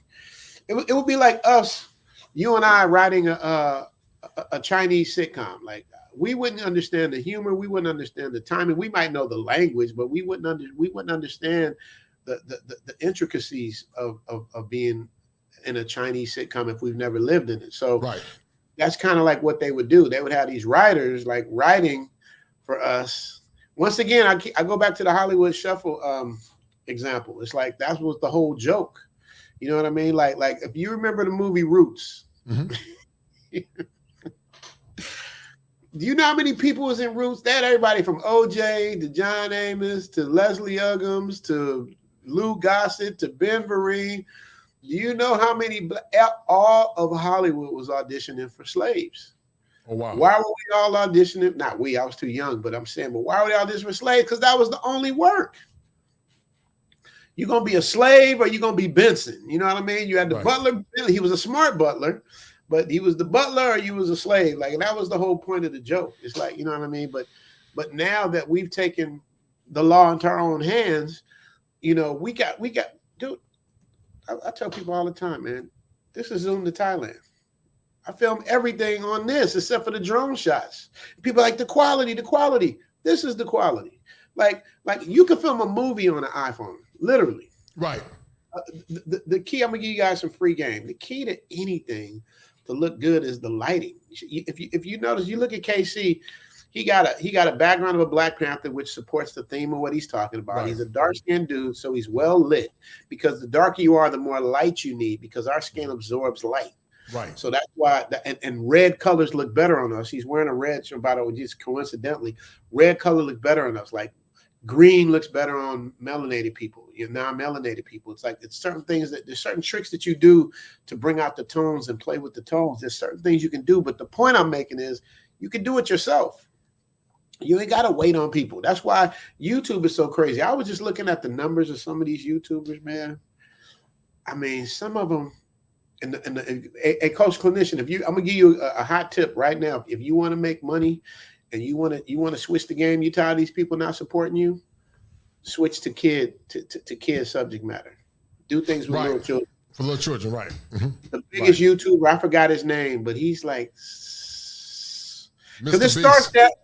This dude's bigger than Mr. Beast. Like Mr. Beast is like I thought Mr. Beast was number 1. Mr. Beast is like number 8. Mm-hmm. But Mr. Beast makes like, I don't know, I think 45 million a year. But this person was making like 60, 70 a year on YouTube. So if he's making 70, what's YouTube making on his content? So, 6 or 70 million?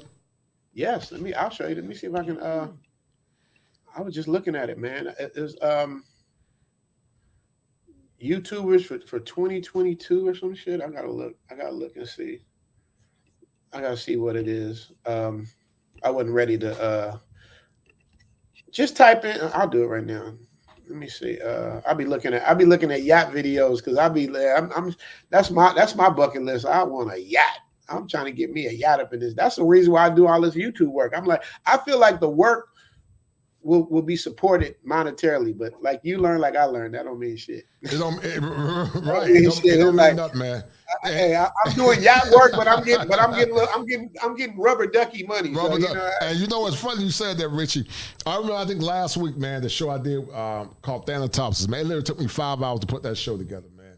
And when you put in all that work, man, and get, you don't get a full house, man. I'm like, man, I'm not gonna keep damn doing this, because it's a lot of work, man, and it only get a little support. Folks don't share the stream. I said, I'm gonna start using my time more wisely, man. And I got another content strategy. We'll talk about it behind the scenes that I'm looking at. It's gonna be a lot more creative, gonna be shorter, because I've seen guys getting paper, man, doing it a different way. And people don't understand, man. I do this because I love doing it. I love content creation. I love to see our men win, but. I don't know. People just don't take it serious as they should, man. That's why I wish some of the people that don't support it will become a content creator, and they'll see the amount of work that we put in. They look at the screens, the work that you see me doing, but it takes a high level of creativity to do this stuff, man. Yeah, on top of working, Rich. I work full time too. So on top of working, yeah. I got a job, man. This is your second job, yeah. Yeah. I'm just not sitting around twiddling my thumbs, I work, but that's the frustrating part. Right, and I found it, Coach Clinician. I don't know if I can share this. I'll show you, but And y'all don't gotta believe me. Y'all can look it up yourself. That's the good thing about that's what I love about YouTube and the internet, man. You get caught capping, somebody will catch you. Like the internet's undefeated. So like I can't make up shit. I can't say, oh, I was this actor, I did this, and because you could go to. You used to be able to just bullshit your way through shit, but you can look my shit up. You know what I mean? It's like right. You can look mine up too. Right. You can look mine up. That's why I saw my intros with. Because some of these cats saying they got degrees, and some of them don't have them, some of them never graduate.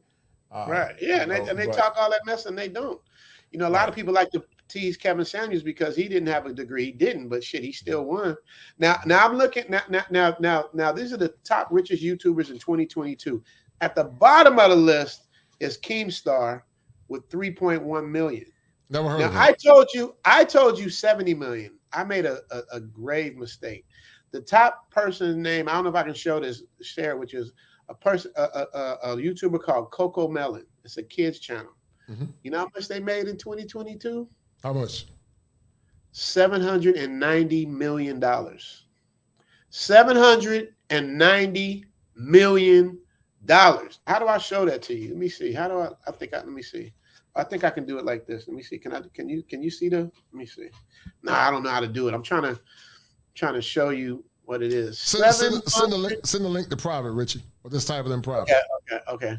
But I believe you. I believe you, brother. I believe. But you want people to see it because it's hard to believe you can make damn near $1 billion on YouTube. Oh yeah. I know. With if you got the right genre and the right niche, man, with your talent, man, you gonna kill it in a minute, man. Because that ACAA award was brilliant, man. I'm like, man, that is brilliant coming up with that concept, man. Very brilliant. You're a natural editor. You're in filmmaking, man. Like I said, man, you're a 5-star recruit in the game, man. So I say it. Hold tight. God is good, man. It's all blessings, man. All it is for me, man, it's just it's a culmination of all the things I've been doing all my life. I do voiceovers for a living. That's how I bought my house, doing voiceovers. Mm-hmm. I do commercials for a living. That's how I kept the mortgage paid. I learned how to edit because I couldn't afford an editor. Mm-hmm. So I just started watching commercials with the volume off.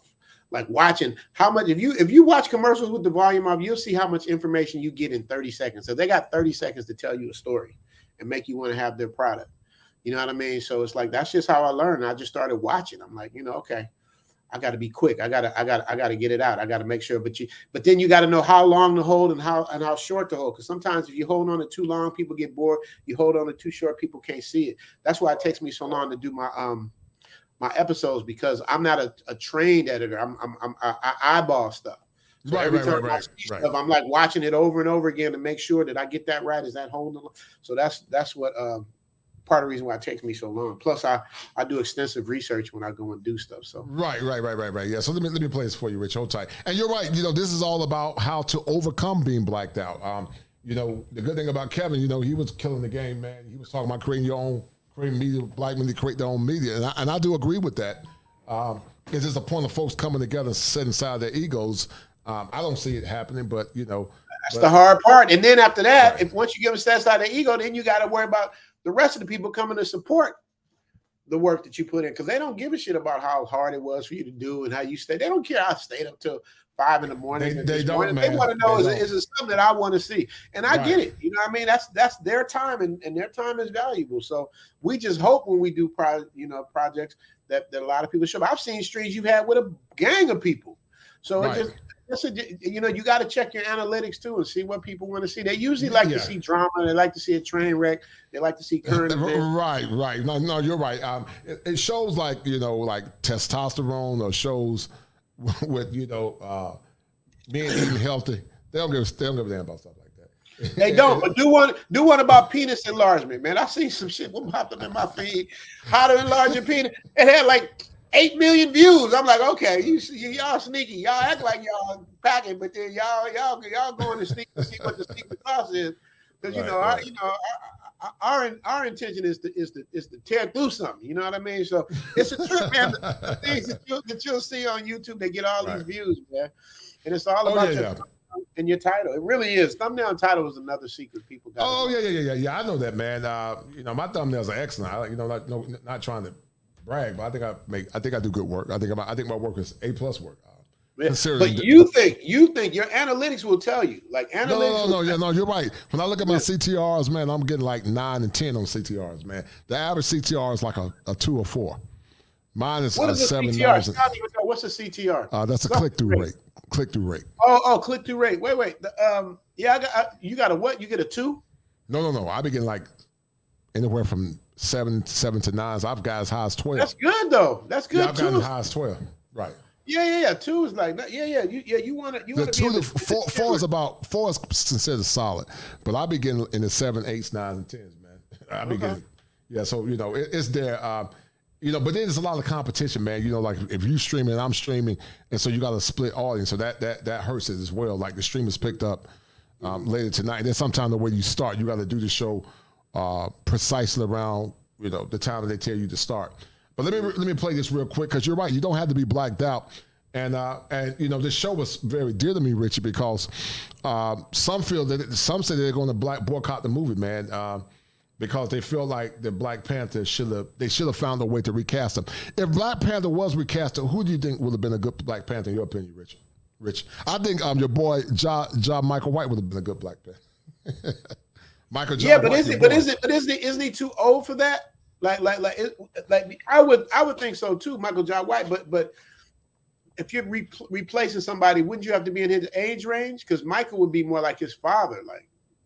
In that movie, that's a good point. That's a good point. I can't. Yeah. Right, that's a good point. I'm trying to think of who else could have been. I don't know because the actors is not the same no more. People are not even. My guy Amin Joseph, who's on Snowfall. Mm-hmm. He would probably be good, but I really don't know, man. I don't know who's what anymore, bro. I'm in Thailand, living my blessed life outside the Matrix. So I really don't even really keep up with it probably as much as I should. Judge Joe Brown probably know more about it than me, So it's a thing.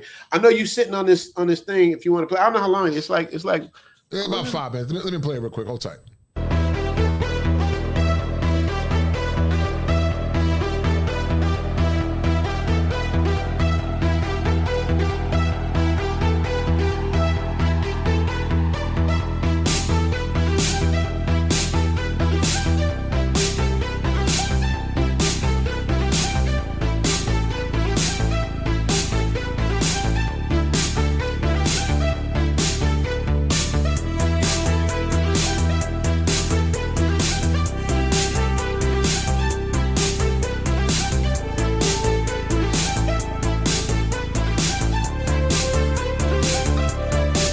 The crazy thing, Rich, I never heard of none of these people, man. Me neither. Never heard Me neither. That music is driving me crazy, though. Okay.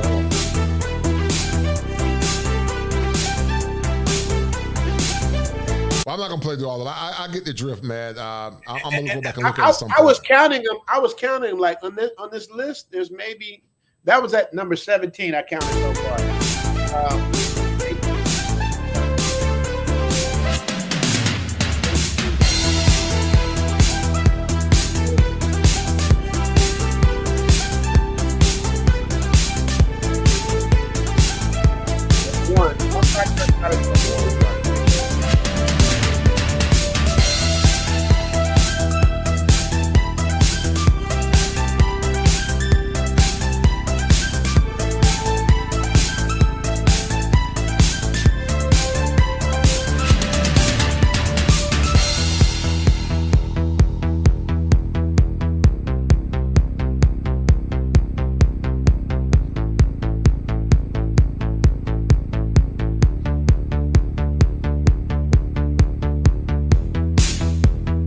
Man, that's crazy, man.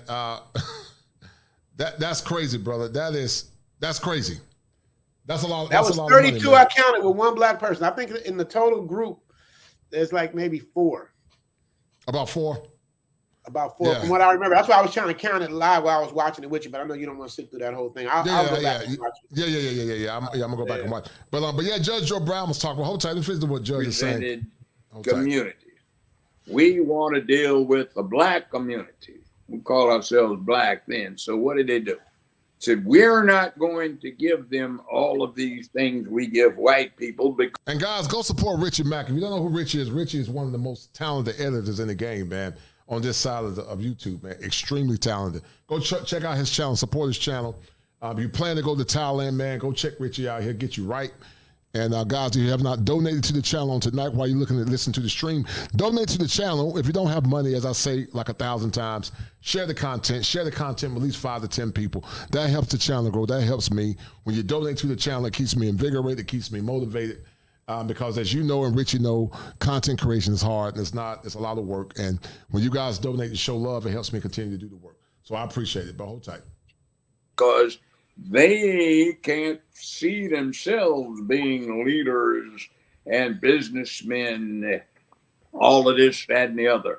We need to appeal to the lowest common denominator. So let them be caught up in our glorification of pimps, hoes, drug dealers, gangsters, robbers, murderers, burglars, and every kind of punk ass whatever we can think of, and get all of their money. And then they had, Black Caesar, had a football player, Fred the Hammer Williams.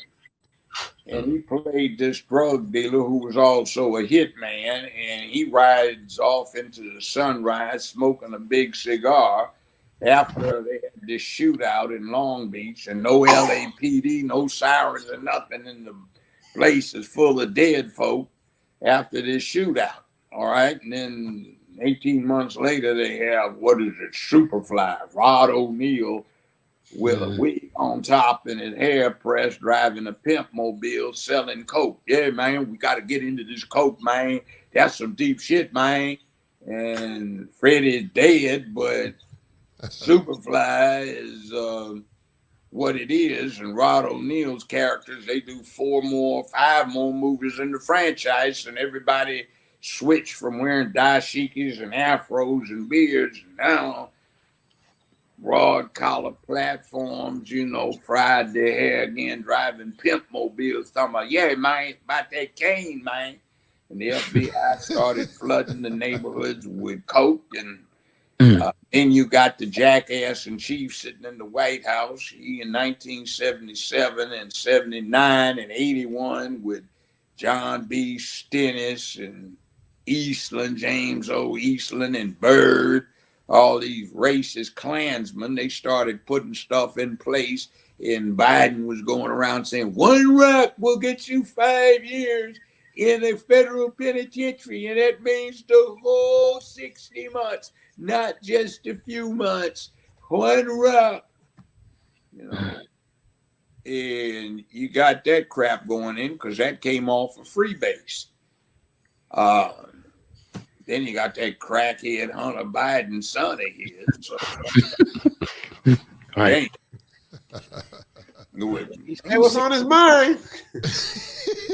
Yeah, he definitely said what's on his mind. Yeah. And that's all part of the blackout, Richie. That's, in my opinion, it's all the blackout is not just in Hollywood and movies. It's on all stratas, man. From family to community to the higher layers. Like you were saying, look at how hard certain key figures had to work, man, just to get a modicum of what people to do less work get. And it's frustrating, man. And there's definitely something behind the scenes, man, trying to usurp or more or less destroy the image of black men. And like I said, this latest movie with Black Panther, Wakanda Forever, in my opinion, is just another attempt. Like we said, we had the Woman King recently. What was your take on the Woman King, which is the oxymoron? I didn't see it. I didn't see it. That's what I'm saying. Like, I don't even. It's just like what you're saying. It's like I just got to be honest, man. I'm burnt out with hearing the destroy the black man's image and destroy, because it's like, dude, we have all the tools to do our own shit. Right. So it's like, I don't even want to hear that no more. You know what I mean? It's like if we didn't, if it was the even in the 20s and when it was Black Wall Street, that was in the 20s, I think. That was 100 years ago. We put it together 100 years ago. We didn't have all the resources we have now, internet, millionaires, support, film studios. Like, we got everything to put it all together, man. And we just won't, because, We busy, buying gold chains and getting jacked and murdered for him in the Roscoe's parking lot. It's that was the last point I was gonna make, Coach Condition. It's like, this is why we need people like you, man. It's a brother. I was saying this earlier. We got off track. This dude put a $25 million diamond in his forehead. Do you know about that? I saw that idiot. Yeah, I saw that idiot. It's like, but there's no outrage. There's no outcry for that. But if a black dude moves overseas, everybody got something. Not everybody. A lot of people got something to say. When a dude puts $25 million in his damn forehead and then jumps out in the crowd and they try to snatch it out his head, that's just normal behavior for everybody. You know what I mean? It's like, what the hell is going on in the Matrix, man? It's like that 25 million could have, you know how many people you could have helped? That's my whole thing too.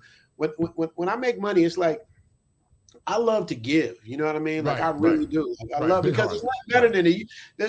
You can't, there's no better feeling than giving to somebody who don't have it, period. That's why when I see Reverend Barbecues and all these people with all these Cadillacs and jet planes and stuff, it's like, can you imagine how much your congregation would love you and would support you through any hard time if you just help them? They're giving you their last to see you get your jet, but you ain't giving them nothing back. All you give them is guilt for not giving you enough.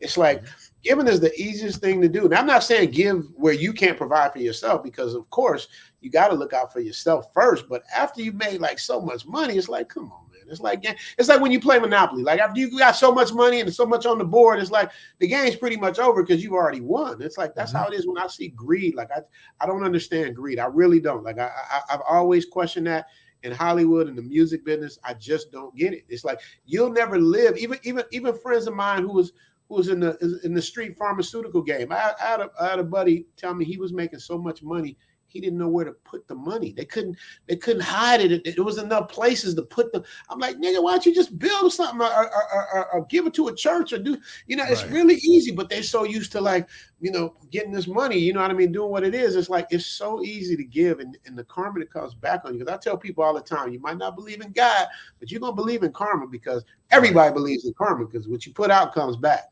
That's to me, that's spiritual for me. So it's like, I just don't get it. I don't understand why people don't like to give, but that's what I want to do. You know what I mean? I want to be able to help people. You give, man. That's that Aries thing. And my sister was Aries. Big hearted, love to give, big hearted, man.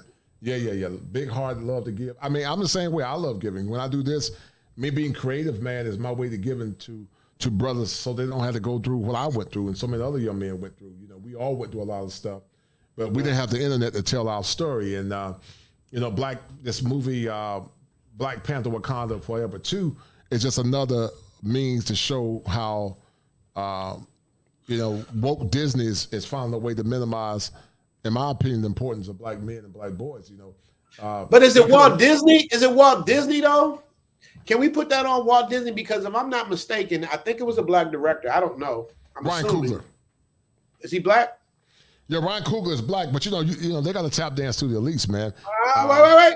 Wait, finish. All the lead actors are black. I'm pretty sure the writer's black. So it's like, they doing this, they doing that. It's like, dude, that's Martin Luther King's speech, man. It's like we can do our own shit. Why do we? I mean, that's what I'm saying. Let me give you an example. Let's say, okay, Disney owns the franchise to Black Panther. Okay, why we can't create our own superhero? Right. The guy you got all the technology that they got, or we can hire people to do the same technology it's just we can do our own shit. Like if I'm from LA, right? The biggest radio station and television station in LA are Hispanic stations. Right. Telemundo. I forgot the name of the radio. At least it used to be. I don't know maybe it's different now, but it was like, and they was getting it, because they support each other, man. It's like, this is not rocket science, man. It's not rocket science. Well, but there's a brother, Rich. I don't know if you're familiar with him. He's big on YouTube. I'm about to show it to you in a minute. And he's definitely made it so that he won't get blacked out because he know about the game. And you're right. I do agree with folks, time out for folks, keep making excuses, man, And you just roll with people that has your vision and your desire and your love, man. It's time out for keep talking about the same thing over and over again. Just get with people that have your. Let me show you this real quick. This brother, I don't know if you heard, but he's a black guy. He raised millions of dollars, man. Hold tight. He came up with something called the Ripperverse. You familiar with it? What is it called? The Ripperverse? Ripperverse, yeah. He's a black content. He's a black, hold tight. I'm going to show it to you. Hold tight. This brother's big, man. He raised millions of dollars to the point that some of white establishments got mad at him. Hold tight. July has created and is unleashing on the public here. Right, I'm trying to find a better, you know what? We don't even need that on there. And I'm Eric subscribed July, to his YouTube channel. Superior he's been Content talking, he's been planning this for 2 years. Okay. What is he planning? An all new comic book universe made to compete with Marvel and DC. This is a brother. Has been, and you can watch these videos. I don't want to speak for Eric July. He is well versed and you know, has taken deep dives into all of these issues: tokenization of characters in comics, queer baiting, like a lot of things that, you know, a lot of virtue signaling publishers they think they're, what's going on with your dog? she's trying to get back. Alan. As long as she doesn't start licking herself, we're good. So Eric July launched this campaign to launch his comic book, the first issue of a character named Isam. Actually, right? hold tight. I'm gonna show it to you. I'm talking about Richie. And Richie, what this brother's doing, Richie. What this brother's doing, Richie, is what you're saying. I'm not gonna worry about the naysayers no more. I'm just gonna roll with brothers like yourself. We're gonna be creative together. Like you said, we're better together, stronger together, being divided. And like-minded, positive brothers that got the same mindset, man, we'll roll together. We'll figure this thing out. Because I'm definitely going to get you to do some work for me behind the scene, man. I got some projects I'm looking at, man. We're going to make it work. But I'm going to show you this guy from Ripperverse, because everything you're saying, brother, is powerful. This brother personifies everything you're talking about. And you don't have to be a pawn of the woke media, man. Like you said, when you create your own, you ain't got a damn tap dance. You can do what you want to do. And that's why it's so important, man, to have your own, to do your own. Because you don't have to wear dresses when you own your own media, own your own company. That's, I think, what Kevin Samuels was trying to do before he passed away. I think he was trying to get some black-owned media, man. Hold tight. This is the brother I'm talking about, man. Man, this brother raised millions. He raised millions of dollars, Richie, in like a month. I mean, killing it, Richie. I wish I knew how to do that. If I knew how to do that, I'd get this damn movie made. Well, you know what? Maybe you get in contact with this brother, man. Y'all can unite together, man. This brother's dope, man.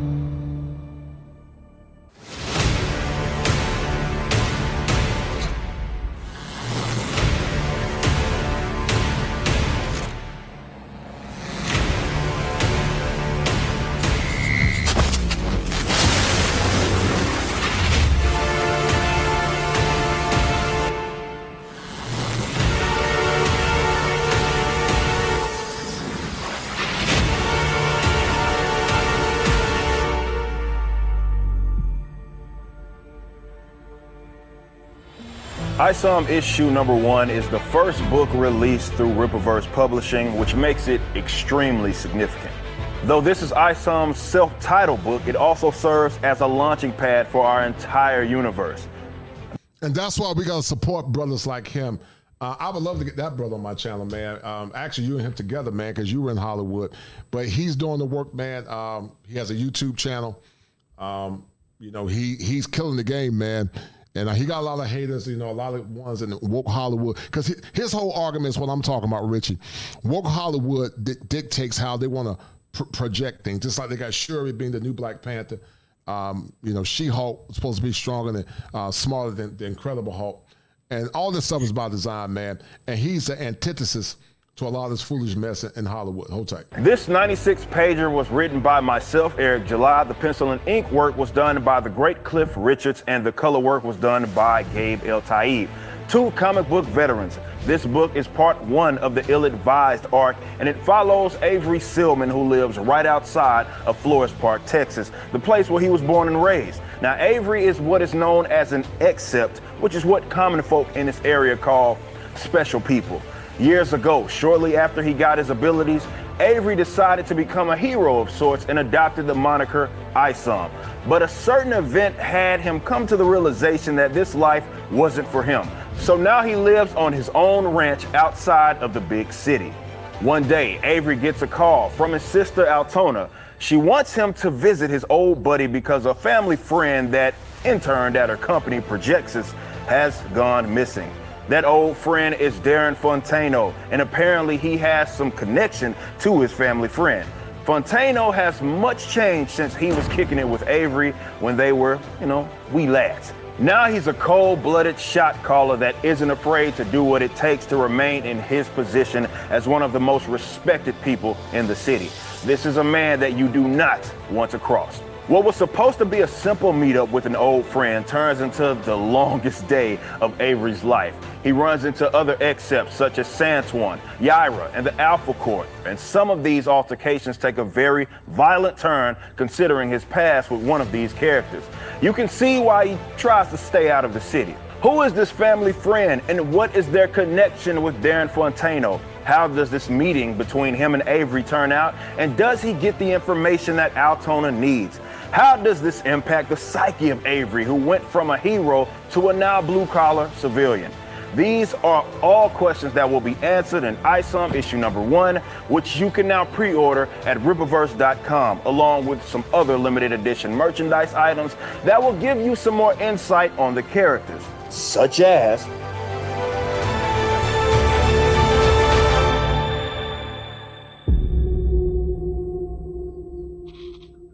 Earth, a place with such interesting beings. Like many other planets throughout the cosmos, their subjects have needless squabbles. But from those conflicts, I've discovered some creatures that could be of great use to our efforts. I'm not quite ready for the selection, but after many patient years, I feel it is time for more thorough documentation. This city is where we begin. You see it firsthand, Brother Rich. What you think about it, man? This brother's killing the game. He didn't take what Hollywood was saying. He did it on his own. And that's what we're talking about, black men controlling their own media. I'll probably take this clip from this show called Richie Mack, Ripperverse, and Black Panther. I think that's what I'm going to do, man. Richie Mack, Ripperverse, and Black Panther. Why black men need to control their own media. I think that's how I'm going to sell it, man. That's how I'm going to sell it. I mean, it's a classic example of what I was talking about. I didn't know who the brother was. Thank you for putting me up on him. I subscribed while you were showing it. But it's like he just did. It's common sense. It's like, it's common sense, right? I got an idea. I got a vibe. I need support. Please support me and watch me work. Right. He been working, man. That brother, like I said, man, raised millions of dollars. Yeah, I just don't know how to raise. If I knew how to raise money, it would be over. Like y'all don't. That's the reason why I shine in YouTube, because in Hollywood you had to have money to get all this stuff done. You know what I mean? But with YouTube, I can do my whole vision. I can do my own editing, my own storytelling, my own voiceover. I don't have to wait on nobody. I can just make it pop without a need of a team. So this is what I do by myself. Imagine if I had a team of talented people that have that were aligned with the same vision. But it just takes finance. You know what I mean? It takes. I just don't know how to do that. I've always been the creative talent guy. You know what I mean? Right. Well, listen. If you ever need me to do some voiceovers, man, I think I got a voice for voiceovers. Actually, I love you. Well, let me show you, Rich. Hold on, because this is about the snake whisper. So hold tight. Tell me what you think about this one, man. Hold tight. Let me see if I can find it. This is the one. Shout out to my man Swagger 2 for that 20 spot. And that's a deal. Swagger 2, he in free state. That's a deal, right? Hold coach, hold tight. That's a deal, right? That's a deal, right? That's appreciate a deal, Swagger right? 2. Thank you, brother. Hey, I appreciate it, brother. And Swagger 2, because of that, brother, you are the #1 sponsor of the stream. Thank you, Swagger 2.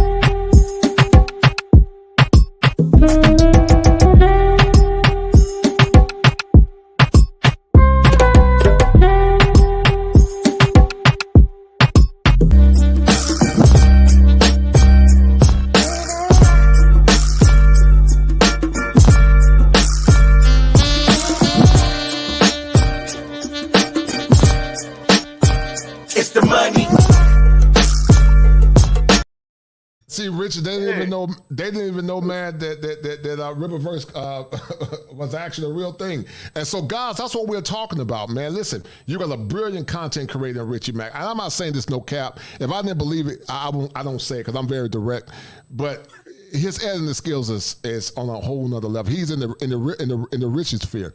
You call that book Ripperverse? He's Richieverse because he's in a whole different sphere, man. You know, and it's so smooth, man. But I want to show you something, Richie. You gonna laugh at this? I might let me know, maybe do some voiceovers, man, and I'll come through for you, brother. Hold tight. You gonna laugh at this one? This is for the one I did called the Snake Whisperer. Hold tight. What up, Jay Show? Follow me, baby. The elders are old and out of touch. I have the power to help you become the better version of yourself. Listen to me. I know what's best for you. I am the Snake Whisperer. Snake Whisperer. Snake Whisperer. What do you think about the voice, Rich? I like your voice. The EQ you have on it, it sounds like you in a bathroom. Like it has to. You have to have that warmth that you have now with the microphone. I would make sure that it sounds like it sounds like you're separately recording. The sound is different. Mm-hmm. Like the key to everything. Like everything I do, half of the editing is the sound. Right. You know what True. I mean? Like, right. If I don't have the right music plan to get the emotion I want out of people, it's not going to work. You know what I mean? I got to have the emotion. I got to have the effects. Everything is what sells the edit. So you can play off like bad video and say, oh, that's my style. I want it to be grainy and I want it to give that effect. But you cannot play off sound. Sound has to sound good in the speakers. Right. No, I agree with you, man. I agree with you. I agree with that. Maybe that's something you can teach me, man. I don't know if it was a recording in that. You said the sound off from it sounded like the way you sound now. I hear the bass in your voice. You sound full, and that one it sounded kind of tinny. It sounded like you like maybe you definitely did it on a different microphone. Right. I think it was a mic. Yeah, I don't know if I did it on. Yeah. And you might have been in a bathroom or something, had a little echo to it. Like it's very important. You can hear how it sounds when you're doing it. A lot of times, like myself included, we get caught up in things that we do because we did it and we know the work. It's like our babies, like giving birth. Like each episode, I've given birth to a new episode. That's my baby. So I make sure it is. So sometimes we overlook things because it's our baby, but you got to be. I'm the most critical on myself because I hate being criticized.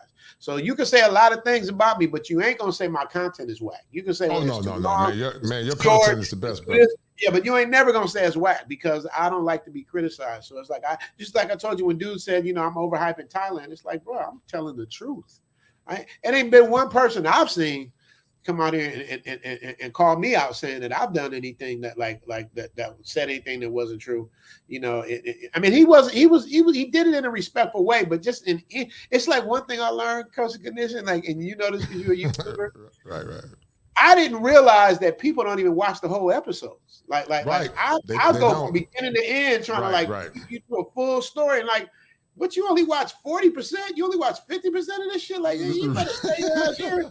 And they tell me that's good, Rich. You get people to watch 50%. I'm like, yeah. Right. It's called the retention rate, right? Yeah, the retention rate. So it's like they say, 50% is a good retention rate. Not for me. It's like I put in work for the whole shit. Yeah, they don't. But it goes back to what you were saying, Richie. The attention span, man. That's why they're doing shorts because folks don't. They got short attention span, man.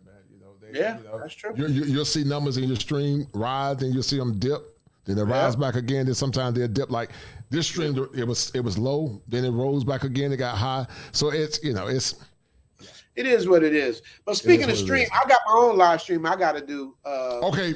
I'm gonna let you know, man. For me, which is morning for you. For Saturday morning, it's Saturday afternoon now. It's almost noon here. So what time, Richie? The one would you do it in? Because I think. So you normally have a stream around about 1:00. Your time, yeah. So is that 1:00 at night when you be doing it? That's 1 a. It's 1 a.m. here in Thailand. So my Saturday night is your Saturday morning. So that's what I mean. So when you do the countdown Saturday, whatever you call it, Soul Train Saturday. Yeah, is that 12:00 at night? For me. But now that you guys move back in time, now I might have to go deeper. The only problem is I'll be on for 3-4 hours. So I'm either gonna come on at 12 or 1:00 your time. I'm not really sure because West Coast is 3 hours ahead. So I try not to get too early with it. But I'm figuring I'm trying different stuff. Like what I do, people like the music because I do these mixes that bring back nostalgia and all the fun songs where we could dance and have fun. So I put those on there. So I'm gonna try. Like, usually I do it for 10 minutes, but this time I'm doing it for like 20 minutes. I want to see.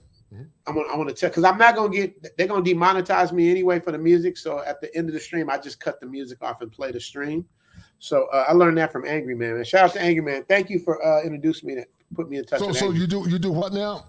You say it again, Rich. What I learned this from Angry Man. What I do is I play all my licensed music that they're gonna hit me for up at the top of my stream. I don't have a stream and then do it in the middle of the stream and then not do it at the end. It's like I put it all at the top. So that way, they're gonna hit me with the strikes. But what I'll do is I'll cut that part off where the music was, and then when I edit that out, and then put up the stream where there's no copyright infringement. Oh, okay, okay, I see your point. So it's almost like bring them in with the music, but then when you should re-upload it, right? Well, you can either re-upload it or just edit it out. You know what I mean? That same trim upload. Trim it out. Trim it out. Yeah, trim it out. Gotcha. So that's what I'm doing. So I'm gonna see how far I can push the envelope and see what works, because you got to try sense. stuff. That makes sense. I think I'll try something like that. I was so scared about getting the copyright strikes, but I think I'll try that, man. I think I'll try that, and then like you said, just trim it out, because I got. You don't get it now. I don't want to encourage people to do stuff that could get them in trouble. I'm trying it myself, so I want No. You're right. I've done it a couple of times, man. I haven't done it in that synchronicity, but I've done it many times. I'll do it in the middle, but that makes sense, to go and trim it out, man. I wish they would just let you use copyright music and but. Well, that's their money. How would you like it if they were using Kosher Clinician clips in their video and getting monetized off of your clips? You know what I mean? You wouldn't like to do that. That's their money. I wish they would too. I wish there was a way around it, but that's how they get their money. So I can't. I wish it was a way to say if you use it, you got to pay them a percentage. I don't mind paying them. They do that. That's what they do, and that's what they're working on. But what they do now, they take all of your stream if you use their stuff.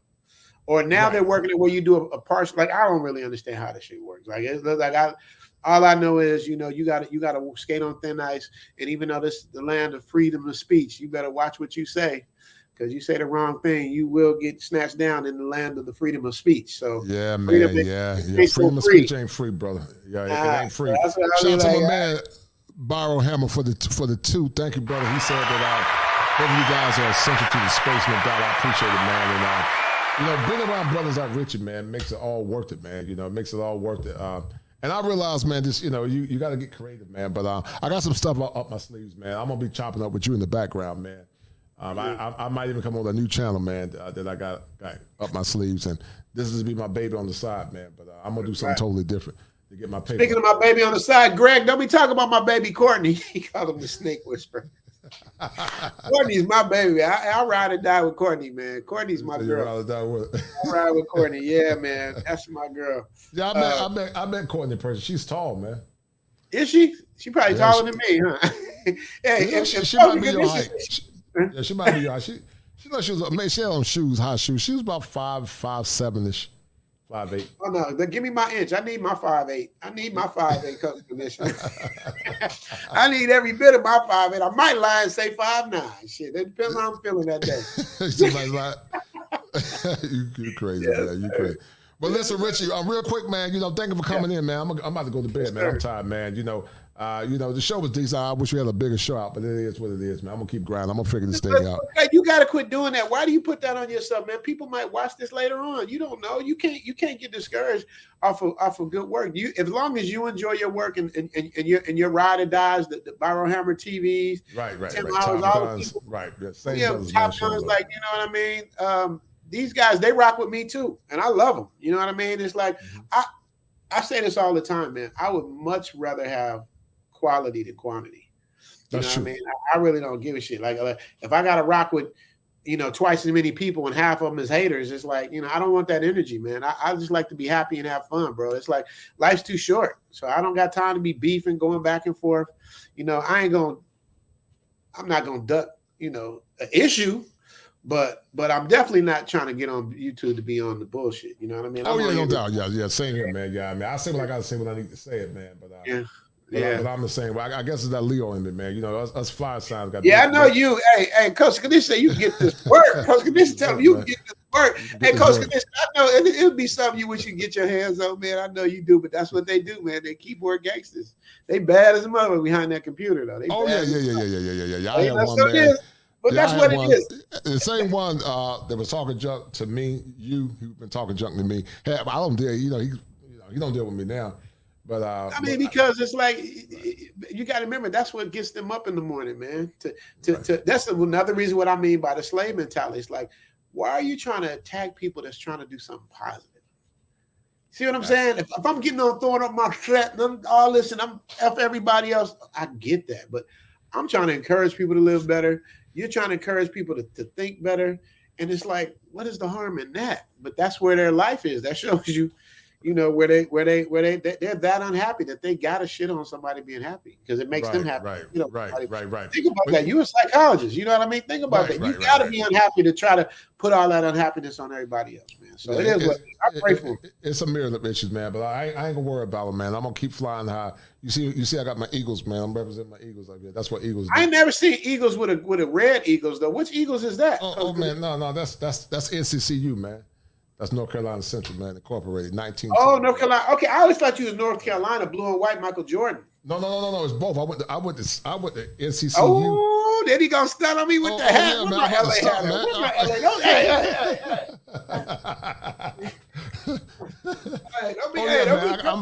Don't be calling out. Don't be calling out. Man, let me tell you something.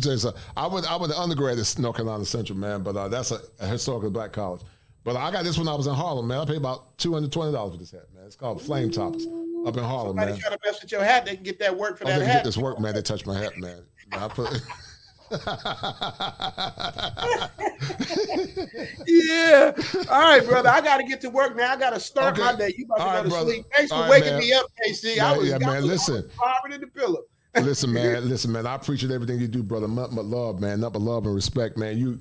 You are a stand-up brother, man. If I ever come to Thailand, man, I got you, man. I'm gonna treat you show you some love when I come through, man. So if you need me to do anything for you, man, let me know. Just give me a heads up. I got you.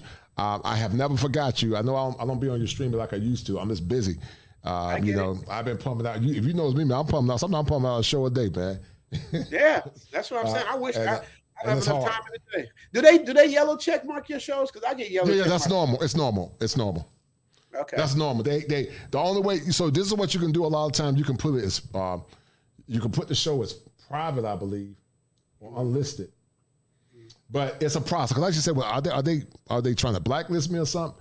But yeah, that's just what they do, man. Like when you stream your shows, you can put it as unmonetized, and then you can go back later and monetize. Monetize, but you trying to stop my money flow. You know what I mean? No. What I'm saying, you can turn the monetization button off just initially while you're streaming the show, and then you can go back on. Somebody said it turns around, make the turnaround be a lot faster or something like that. I don't know. Oh. Yeah, but yeah, that's the standard protocol. Normally it's about a couple of hours to a couple of days, man. Sometimes they come back within 7 days, sometimes within hours. 7 days, bro. Who has 7 days? But some of them come back before then. Some of them are like 2 days, man. It used to be but it used to be the same. You know what I would do? I would just put it up yellow and then challenge it. It would come back a lot faster than when I don't put it up and challenge it. I noticed that it takes longer when you do it that way. So it's all good. I might go back to that way. I don't know, man. I'm just trying to figure it out, bro. I'm just trying. Right. It's the algorithm. Whoever you are, nigga. I wish we could talk. I need to figure out y'all. Yeah, all I need to know is the rules. If y'all get clear with the rules, I'll stay in the rules. But y'all got clear on rules. Because I see the Fugazi stuff being put up, and nobody say nothing about that. When Kanye West said White Lives Matter, and he did all that about George Floyd, it was perfectly fine. Right. But then as soon as he flipped to something else, we got to stop this. So right. Just make it a level playing field is all I ask. I get it. The rules are the rules, but just let's keep it even, so we know which rules to play. Tokenism at its best, man. Hey, Rich, I need you to do me a favor, man. I need to see your face, man, because I'm going to take this and cut you out, man. Give me a big smile, man. Give me a big smile, because I'm going to cut. Man, I just woke up, hair ain't combed, no hair, but I got to go get my hair cut. Yeah. I'm going to use this picture, man, as a picture I'm going to take, man, for now, because I'm going to put you in Ripperverse there. Richie Mack, Ripperverse, and then Black Panther, man. That's going to be my next show, man. I'll be my next show. I'm just gonna take the show. Shout out to you. Shout out to you. Wait a minute, man. Thank you, man. I appreciate it, baby. Much love to you and your family, man. Much love to you too. And, KC in the building. Yeah, Coach man. Commissioner give you that work. You can see him in person. You might get that work. And might get that work, man. But I appreciate it, man. You always stand up, brother, man. Nothing but love for you, man. Thank you for your time and your candor. And like I said, when I have a flight to Thailand, man, and yeah, we're gonna have some fun, man. Yeah, I know. I saw you with Austin up there, man. Austin and who was it? Austin was Austin, TaylorMade, and TaylorMade. I love TaylorMade. And what's my man name?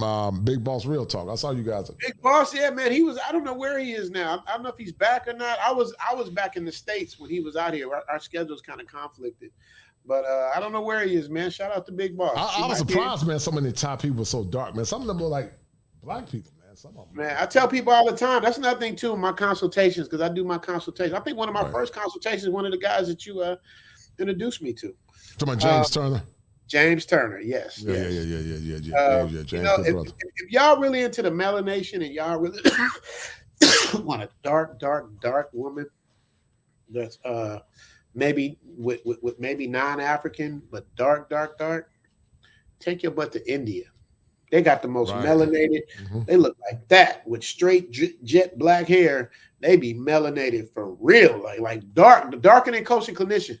Like they got Indians that are darker than you, KC. Like right. I'm saying you super dark. My brother's darker than you. No. I know what you're saying. Yeah, some of them have African blood, man. Yeah, well, yeah, they got to because they so melanated. You know what I mean? It's like they are really, really dark. Like, damn, if it wasn't for the hair, you wouldn't know the difference. Just they got that bone straight hair. Straight jet black hair and that jet black skin, man. You know what I mean? I didn't think they was African American because they usually got the flat backs. You know what I mean? They usually got something nice at the top, but they just tapped off in the back a lot of times. I can't say for all of them, but that's the only way I'll be like, nah, they ain't got. I mean, everybody's African originally at some point. Right. I'm saying it's it's a little bit different. Shout out to Tim Howard, man. Tim Howard, man. Look at him. He's always there. Jay Shar too. I love seeing that. You know what's fun when I do my Saturday stream, and I see their names pop up, and I start seeing them comment. I just start to get relaxed. You know, at first I say a prayer before every stream. You know, we have a good stream. Everything's positive. Everything's good. And then when I start seeing them names pop in that I see, I'm like, okay, it's family time. You know what I mean? These are like my family. So you know what I mean? I love it. I don't see Tim Howard that much. Tim Howard, I'm calling you out. I don't see you that much. But Jay Shar, I always see Jay Shar. I always see.